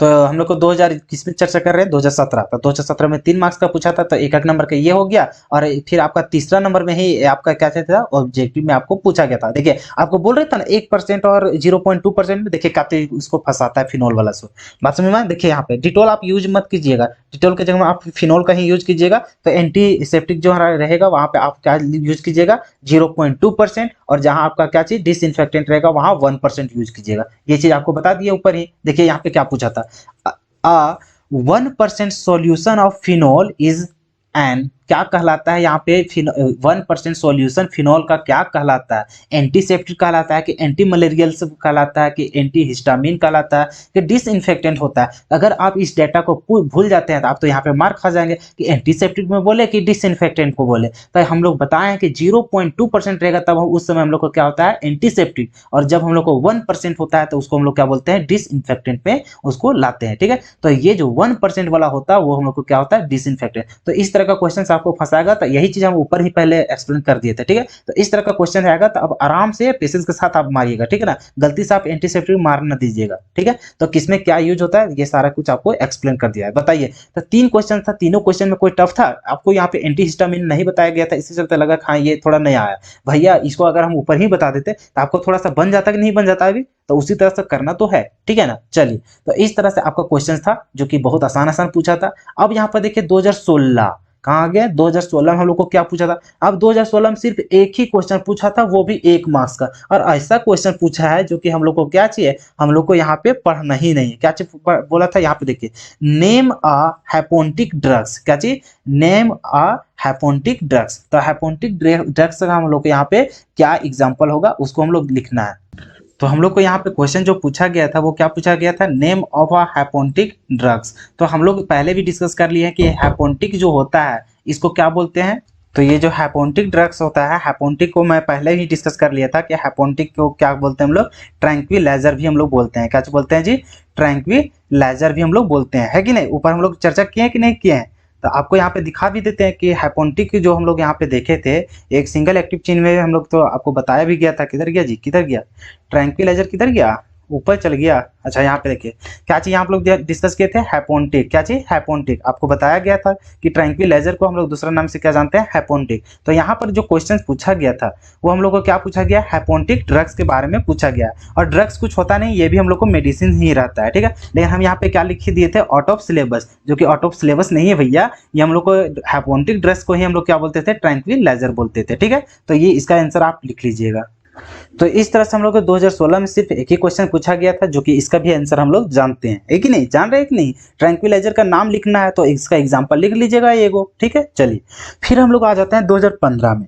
2015 में हम लोग को किस तरह का क्वेश्चन पूछा गया था, देखिए क्वेश्चन नंबर 15, जो कि कितने मार्क्स के लिए पूछा है, 1 मार्क्स के लिए। क्या पूछा था, write down the name of an antipyretics drugs. अब ड्रग्स देख के डरिएगा नहीं, ड्रग्स को ही हम लोग क्या बोलते हैं, मेडिसिन बोलते हैं। क्या चीज बोलते हैं हम लोग यहाँ पे, मेडिसिन बोलते हैं, ठीक है ना। चलिए इसको भी हम लोग डिस्कस कर देते हैं, लेकिन हम सोचे कि उतना हम लोग को करने की जरूरत नहीं है, ठीक है। आपको यहाँ पर समझा दिया जाएगा तो आपको समझ में आ गया, ड्रग्स हम लोग को मेडिसिन का ही जैसा काम करता है, ठीक है। चलिए तो मेडिसिन की जगह हम ड्रग्स भी कभी कभी लिख देता है।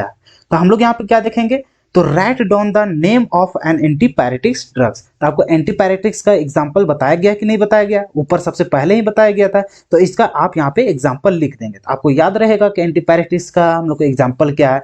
तो अगर याद रहेगा तो आप लिखेंगे तो 1 मार्क्स पाएंगे। बात समझ में आया। चलिए फिर हम लोग को क्या पूछा था 23 नंबर में, तो व्हाट इज एन एंटीबायोटिक्स, बताइए। आपको एंटीबायोटिक्स के बारे में बताया गया कि नहीं बताया गया, तो आप उसी को यहाँ पे डिफिनेशन लिखना था। और आगे क्या पूछा है, नेम एनी 2 एंटीबायोटिक्स। तो यहाँ पे एंटीबायोटिक्स का कोई 2 एग्जाम्पल हम लोग को लिखना है। तो बताइए जो 2015 में क्वेश्चन पूछा गया था वो कितना आसान क्वेश्चन था, आपसे बनेगा कि नहीं बनेगा, आराम से बन जाएगा। चलिए बन जाएगा तो फिर नेक्स्ट को देखिए 2014 में क्या क्या क्वेश्चन पूछा गया था। इसमें देख रहे हैं नेम आ हाइपोनिक ड्रग्स। देखिए भैया ऊपर पूछा था यही चीज तो पूछा है, फिर मतलब क्या पूछा है, ट्रैंक्विलाइजर यहाँ पे पूछा गया है। तो ट्रैंक्विलाइजर का यहाँ पे नाम पूछ रहा है, मतलब कि उसका एग्जाम्पल पूछ रहा है, तो आप लिख लीजिएगा आराम तरीके से, ठीक है। चलिए फिर 23 में क्या क्वेश्चन पूछा था, व्हाट इज अ डिसइंफेक्टेंट, बताया भाई डिसइंफेक्टेंट कितना बार चर्चा किए। और फिर से पूछा था कहाँ पे, 2014 में, आप लिख लीजिएगा। अब यहाँ पे क्या चाहिए, नेम एनी 2 डिसइंफेक्टेंट। तो बताओ डिसइंफेक्टेंट का यहाँ पे एग्जांपल लिखना है 2। बोले ना कभी कभी 2 पूछता है, कभी कभी 1 एग्जांपल पूछता है, इसी चलते आपको कम से कम 2 एग्जांपल याद रखना बहुत जरूरी है, ठीक है। चलिए तो ये दोनों क्वेश्चन को आप सॉल्व कर लेंगे आसान तरीके से, क्योंकि आप तो जान रहे भाई, है कि ना, सभी का आंसर आप जानते हैं। तो 2014 का भी डिस्कस कर लिए। अब देखिए 2013 में क्वेश्चन पूछा ही नहीं गया था, 2013 में क्वेश्चन इससे पूछा ही नहीं गया था। अब डायरेक्ट कहाँ आ जाते हैं हम लोग, 2012 में। 2012 में भी सिर्फ एक क्वेश्चन पूछा गया था, जो कि कितना मार्क्स के लिए पूछा था, 2 मार्क्स के लिए। तो यहाँ पे देखते हैं क्या पूछा गया था, what is the difference between soaps and detergent. भैया हम लोग को पढ़ना है का, क्लीनिंग एजेंट हम लोग को पढ़ना है, नहीं पढ़ना है। तो ये तो हम लोग को सिलेबस से ही हटा दिया गया है जैक बोर्ड में इस वर्ष के लिए, तो नहीं पढ़ना है तो हम लोग यहाँ क्यों डिस्कस करेंगे इसको। तो 2012 में भी जो सवाल आया था एक क्वेश्चन, वो भी हम लोग को बिना काम करा गया है कि नहीं, ये हम लोग को कोई काम कर रहा नहीं, काम कर रहा। चलिए इसको डिस्कस नहीं करते हैं। चलिए आगे क्या है, सो आगे हम लोग को है 2011 हम लोग को कौन कौन क्वेश्चन पूछा था, how are synthetic detergent better than soap. भैया जहां आपको डिटर्जेंट और सोप्स दिखाई दिया, मतलब ये आ गया क्लीनिंग एजेंट, और क्लीनिंग एजेंट हम लोग को पढ़ना नहीं है, सिलेबस से बाहर है, तो ये भी हम लोग को खत्म हो गया, ठीक है। अब क्वेश्चन नंबर 30 में देखिए क्या पूछा था 2011 में, right briefly with an example in each case. अब यहाँ पे जितने भी थे है दिया हुआ, वो सभी को हम लोग को क्या करना है, ब्रीफली यहाँ पे एक्सप्लेन करना है, सभी को एक्सप्लेन करना है, और साथ ही साथ क्या करना है, हम लोग को एक एग्जाम्पल भी लिखना है। बताओ क्या क्या लिखा हुआ है, ट्रैंक्विलाइजर होगा कि नहीं होगा आपसे, हाँ बिल्कुल बच्चा सब बोल रहा है कि भैया ऊपरी तो हमारे लिखल है यार, वही बोला था हम यहाँ पे लिखेंगे, तो आप यहाँ पे लिख लीजिएगा। फिर आगे क्या है, तो यहाँ पे देखें anti fertility drugs, anti fertility, अच्छा एक टॉपिक हम लोग को छूट गया ना जी, एंटी फर्टिलिटी। देखते हैं ऊपर है कि नहीं है लिखा हुआ।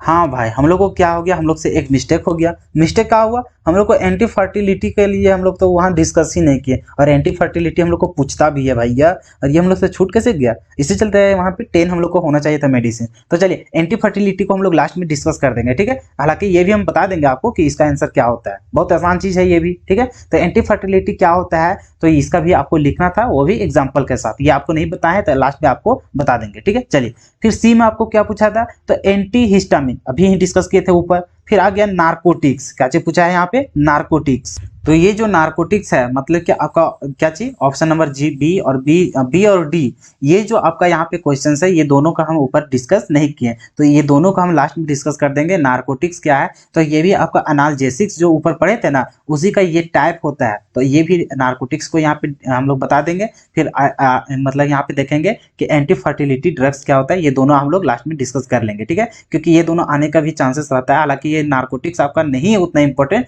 लेकिन ये एंटी फर्टिलिटी है ये आपका बहुत इंपॉर्टेंट बन जाता है। तो दोनों यहाँ पे डिस्कस कर देंगे लास्ट में, क्यों हम लोग से एक को क्वेश्चन छूट जाए, है कि नहीं। जब उतना याद कर सकते हैं, 2 क्वेश्चन नहीं याद कर सकेंगे, आराम से इसको भी कर लेंगे। अब यहाँ पे देखिए और ई में क्या पूछा था, ई में हम लोग को लिखने के लिए बोल रहा था एंटीबायोटिक्स। भैया ये सारा चीज हम लोग करा चुके हैं ऊपर, है कि नहीं। चलिए तो इतना ही क्वेश्चन था आपका 2000 कितना था जी, 11 है कि 10 है, 11 में। तो फिर यहाँ पे 11 तक हम लोग को जो क्वेश्चन यहाँ पे दिया गया था सभी चीज यहाँ हम लोग जानते हैं। सिर्फ यहाँ 2 क्वेश्चन था जो कि हम लोग ऊपर डिस्कस करना भूल गए, तो उसको लास्ट में हम लोग यहाँ पे डिस्कस कर देंगे, ठीक है। चलिए फिर यहाँ पे देखते हैं 2009 10 में फिर हम लोग को पूछा ही नहीं, जैसे 2013 में नहीं पूछा उसी तरह से 2009 10 में नहीं पूछा था। 2009 में कैसा क्वेश्चन पूछा था, define the following giving one example. यहाँ पर भी देखिए एंटासिड, एंटासिड को हम लोग डिफाइन करना है, वो भी हम लोग एक एक एग्जाम्पल के साथ। बताओ एंटासिड नहीं बताएं, बताए हैं। ट्रैंक्विलाइजर नहीं बताएं, बताए हैं। एंटीपायरेटिक्स नहीं बताएं, बताएं। तो सब चीज तो जानते हैं जी, तो सभी को लिख लेंगे यहाँ पे। बताओ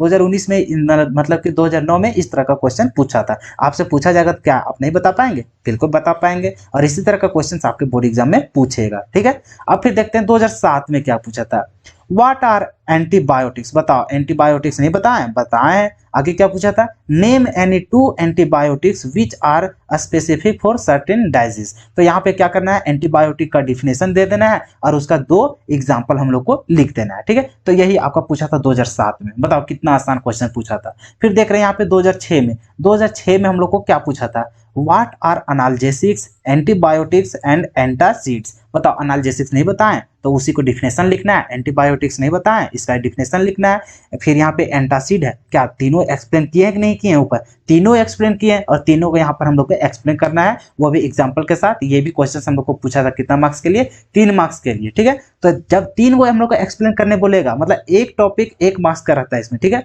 तो इस तरह से हम लोग 2006 तक जितने भी क्वेश्चन हम लोग को यहाँ पे केमिस्ट्री इन एवरीडे लैब से हम लोग को जितना भी आज तक क्वेश्चन पूछा गया था सारा कुछ हम लोग यहाँ पे डिटेल में चर्चा कर लिए हैं। सभी चैप्टर को हम लोग कंप्लीट भी किए यहाँ पे लाइन बाय लाइन, और हम लोग को जितना क्वेश्चंस पूछा गया था सभी को उसको भी हम लोग एक्सप्लेन करते हुए चल गए, ठीक है। तो आपसे इस तरह का क्वेश्चंस एक भी नहीं छूटेगा आपसे। अब यहाँ पे थोड़ा सा लिख दिए हैं वही चीज, एंटीसेप्टिक और डिसइंफेक्टेंट फिनॉल वाला, कि 0.2% रहेगा तो उसको हम लोग एंटीसेप्टिक में गिनती करेंगे, और 1% में रहेगा तो उसको हम लोग क्या करेंगे, डिसइंफेक्टेंट में उसको वहां पे रखेंगे, ठीक है। अब हम लोग को 2 टॉपिक जो बचा था क्या क्या हम लोग को, तो हम लोग को एंटी फर्टिलिटी और नार्कोटिक्स, तो ये दोनों हम लोग यहाँ लास्ट में चर्चा कर दे रहे हैं, ठीक है। चलिए तो देखिए हम लोग को जो ऊपर टॉपिक जो बचा हुआ था वो क्या था, हम लोग को एंटी फर्टिलिटी। अब यहाँ पे हम लोग जानेंगे कि एंटी फर्टिलिटी होता क्या है।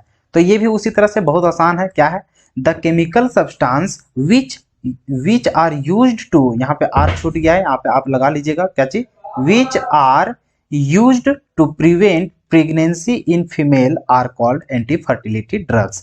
अब ये क्या होता है एंटी फर्टिलिटी, तो ये एक केमिकल सब्सटेंस होता है और ये क्या हम लोग का काम करता है, तो जो फीमेल में जो प्रेगनेंसी हो जाता है, प्रेगनेंसी को रोकने के लिए जो हम लोग को केमिकल सब्सटेंस का यूज करते हैं उस केमिकल सब्सटेंस का क्या नाम होता है, एंटी फर्टिलिटी होता है। बात समझ में कि जैसे बहुत सारे महिलाएं हो जाती है जो प्रेगनेंसी हो जाती है, तो प्रेगनेंसी होने के से बचने के लिए जो केमिकल सब्सटेंस को यूज करते हैं जिससे वो प्रेगनेंसी ना हो सके, तो वो केमिकल सब्सटेंस का जो नाम होता है वो क्या होता है, एंटी फर्टिलिटी होता है, ठीक है। तो इसी को हम लोग क्या बोलते हैं, एंटी फर्टिलिटी। बात समझ में आया ना। तो the chemical substance which are used to prevent pregnancy in female are called anti fertility drugs, ठीक है। तो आपको समझ में आ गया कि एंटी फर्टिलिटी क्या होता है। अब इसका एग्जाम्पल देखिए। अब भैया एग्जाम्पल बहुत खतरनाक है इसमें, पढ़िए इसको। क्या बोलेंगे, नोरेथिन, क्या बोलेंगे हम लोग, नोरेथिन ड्रोन बोलेंगे, क्या बोलेंगे, नोरेथिन ड्रोन हम लोग बोलेंगे, ठीक है। तो ये आप जैसे आप पढ़ेंगे वैसे आप याद कीजिएगा, ठीक है। नोरेथिन ड्रोन इसको बोलेंगे, और इसको हम लोग क्या बोलेंगे, सो देखिए यहाँ पे, तो इसको हम लोग क्या बोलेंगे, तो ऑर्मेलोक्सीफेन हम लोग बोलेंगे। क्या बोलेंगे हम लोग, ऑर्मेलोक्सीफेन हम लोग बोलेंगे, जिसमें से इसी को हम लोग क्या क्या हम लोग नाम से जानते हैं, सो देखिए यहाँ पे हम लोग इसको बोलेंगे सेंट क्रोमैन बोलेंगे। क्या बोलेंगे हम लोग, सेंट क्रोमैन हम लोग यहाँ पे बोलेंगे, ठीक है। या तो फिर उसी को हम लोग क्या बोला जाता है, सहेली। जो इसका ये जो केमिकल सब्सटेंस होता है इसका जो प्रमुख जो हम लोग ज्यादा बोलचाल की भाषा में जो रहता है उसको हम लोग क्या बोलते हैं, सहेली बोलते हैं, ठीक है। तो इसको हम लोग 2 नाम से भी जानते हैं। तो ये था इसका एंटी फर्टिलिटी का एग्जाम्पल, ठीक है। ये थोड़ा सा लंबा लंबा है और थोड़ा अटपटांग है, तो इसको आप याद करने की कोशिश कीजिएगा क्योंकि एग्जाम्पल तो वो पूछेगा ही पूछेगा, ठीक है। चलिए तो इसी तरह का एंटी फर्टिलिटी का एक आप मॉडल सेट भी तैयार किए थे, तो वहां पर भी आप देखे होंगे कि एंटी फर्टिलिटी का एग्जाम्पल वहां पे लिखने को बोला था। आप देख चुके होंगे अगर मॉडल सेट अच्छा तरीका से वहां पे सॉल्व किए होंगे तो। ठीक है, तो ये था हम लोग को टॉपिक। अब ये जो लास्ट टॉपिक जो हम लोग को बचा हुआ था वो हम लोग को क्या था, नार्कोटिक्स। ये हालांकि हम लोग को पूछेगा नहीं, तो इस अगर दे दिया है, पूछ लिया था एक बार, तो चलो इसको भी डिस्कस कर लेते हैं। कभी अगर आ जाता है बाय द वे तो हम लोग इसको भी लिख लेंगे। ठीक है, तो क्या होता है हम लोग को नार्कोटिक्स, इसको देखते हैं। तो ये हम लोग को ड्रग्स होता है, क्या होता है, ड्रग्स होता है। तो नार्कोटिक्स यहाँ पे हम लोग क्या लिखेंगे, इसको डिफाइन करेंगे, drugs which produce sleep and, हम लोग इसको क्या बोलेंगे, तो क्या चीज, अनकॉन्सियसनेस, क्या चीज, अनकॉन्सियसनेस आर कॉल्ड नार्कोटिक्स। तो ये जो नार्कोटिक्स होता है ये हम लोग को एक ड्रग्स होता है जो कि क्या क्या उत्पन्न करता है, तो वो हम लोग को नींद प्रोवाइड करता है। जो नींद, बहुत लोगों को देखते होंगे कि बहुत लोग का ऐसा बीमारी होता है जिसको नींद नहीं आता है, क्या चीज, नींद नहीं आता है। तो नींद लाने के लिए जो केमिकल सब्सटेंस का यूज किया जाता है वो हम लोग को क्या होता है, नार्कोटिक्स रहता है। ठीक है, और बहुत को क्या हम लोग को क्या होता है, तो बेहोशी के हालात में, या तो फिर आप नींद बोले या तो फिर बेहोशी के हालात में लाने की बात करें, तो उस रूप में जो हम लोग को केमिकल सब्सटेंस का जो यूज करते हैं उसी को हम लोग क्या बोलते हैं, नार्कोटिक्स बोलते हैं। ठीक है, तो ये था। अभी इसका एग्जांपल देख लीजिए। इसका एग्जांपल क्या क्या है, सो हम लोग को क्या देखें, यहाँ पे मॉर्फिन देखे, और क्या है हम लोग को, कोडिन बोले, क्या चाहिए हम लोग को, कोडिन यहाँ पे है। तो दो एग्जांपल था आपका यहाँ पे नार्कोटिक्स का, क्या क्या, मॉर्फिन और कोडिन। तो आप यहाँ पे दो एग्जांपल है, तो दोनों आप यहाँ पे याद कर लीजिएगा। तो नार्कोटिक्स कुछ नहीं था, ये हम लोग को ड्रग्स होता है जो कि हम लोग को नींद और बेहोशी की हालत में लाने के लिए ये हम लोग को यूज किया जाता है। ठीक है, तो ये हम लोग को, और ये हम लोग नार्कोटिक्स जो होता है ये हम लोग को हैबिट वाला रहता है, क्या होता है, हैबिट बना देता है। अगर आप इसको एक बार यूज कर लेंगे तो ये एक तरह से लत बना देता है। समझ में आया, जैसे कि लोगों को शराब पीने की लत हो जाता है, उसी तरह से ये क्या होता है, नार्कोटिक्स। अगर इसको एक बार इंसान यूज कर लेता है तो इसको बार बार यूज करने के लिए मतलब आदत लग जाता है। ठीक है, तो इसी चलते नार्कोटिक्स को बहुत सोच समझ के यहाँ पे यूज किया जाता है। और ऊपर जो हम लोग को मेडिसिन जितना लिए हैं उसको अगर हम लोग यूज करेंगे तो उसका हम लोग को लत नहीं लगता है। बताओ, आपको बुखार लगता है, आप जाते हैं वहां पे, तो आप वहां पे जो दवा लेते हैं पैरासीटामोल, तो बताओ एक बार पैरासीटामोल जो खा लेते हैं क्या बार बार उसको खाने का मन करता है क्या, नहीं इच्छा करता है। ठीक है, लेकिन अगर आप नार्कोटिक्स को यहाँ पे यूज कर लेंगे ना एक बार गलती से, तो आपको क्या हो जाएगा, उसका लत पड़ जाएगा, आप अगर उसके बिना जी ही नहीं पाएंगे। ठीक है, तो ये ड्रग्स भैया, तो ड्रग्स ड्रग्स होता है, आपको पता ही होगा, है कि नहीं। तो ये हम लोग को लत लगा देता है। ठीक है, तो ये था हम लोग को नार्कोटिक्स। तो इस तरह से हम लोग आज के लेक्चर में क्या किए, तो जितने भी हम लोग को केमिकल मतलब यहाँ पे केमिस्ट्री इन एवरीडे लैब से क्वेश्चंस बनाया गया था प्रीवियस ईयर्स क्वेश्चंस में, वो सारा कुछ हम लोग 2006 से लेकर के 2020 तक, मतलब आज तक जितना क्वेश्चन पूछा गया है सारा कुछ हम लोग क्या किए, कवर कर लिए। क्या क्या क्वेश्चन था सभी कुछ देख भी लिए, और हम लोगों को इस चैप्टर में क्या क्या पढ़ना है वो भी हम लोग सारा कुछ अच्छा तरीका से यहाँ पे एक्सप्लेन कर लिए। उम्मीद है कि आप सभी को मेरा लेक्चर बहुत पसंद आया होगा। अगर पसंद आया है तो वीडियो को लाइक कीजिएगा, नीचे जरूर कमेंट कीजिएगा कि आपको यह लेक्चर कैसा लगा, बात समझ में आए। और जितने भी दोस्त होंगे वहां तक शेयर करने की कोशिश कीजिए। और जो जो बच्चे यहाँ पे हमारे चैनल में नए आए होंगे कृपया हमारे चैनल को सब्सक्राइब कर ले, क्योंकि आपको तो पता चल ही गया होगा कि हमारे चैनल को अगर आप सब्सक्राइब करते हैं तो आपको किस तरह का और क्या क्या लाभ मिलने वाला है। ठीक है, तो ज़्यादा कुछ कहने की ज़रूरत नहीं, आप तो बहुत समझदार हैं। ठीक है, तो चलिए फिर मिलते हैं हम लोग अगले लेक्चर में, फिर हम लोग क्या चैप्टर लेके आएंगे उसी भी समय आपको पता चलेगा। तो फिर मिलते हैं अगले लेक्चर में, तब तक के लिए सभी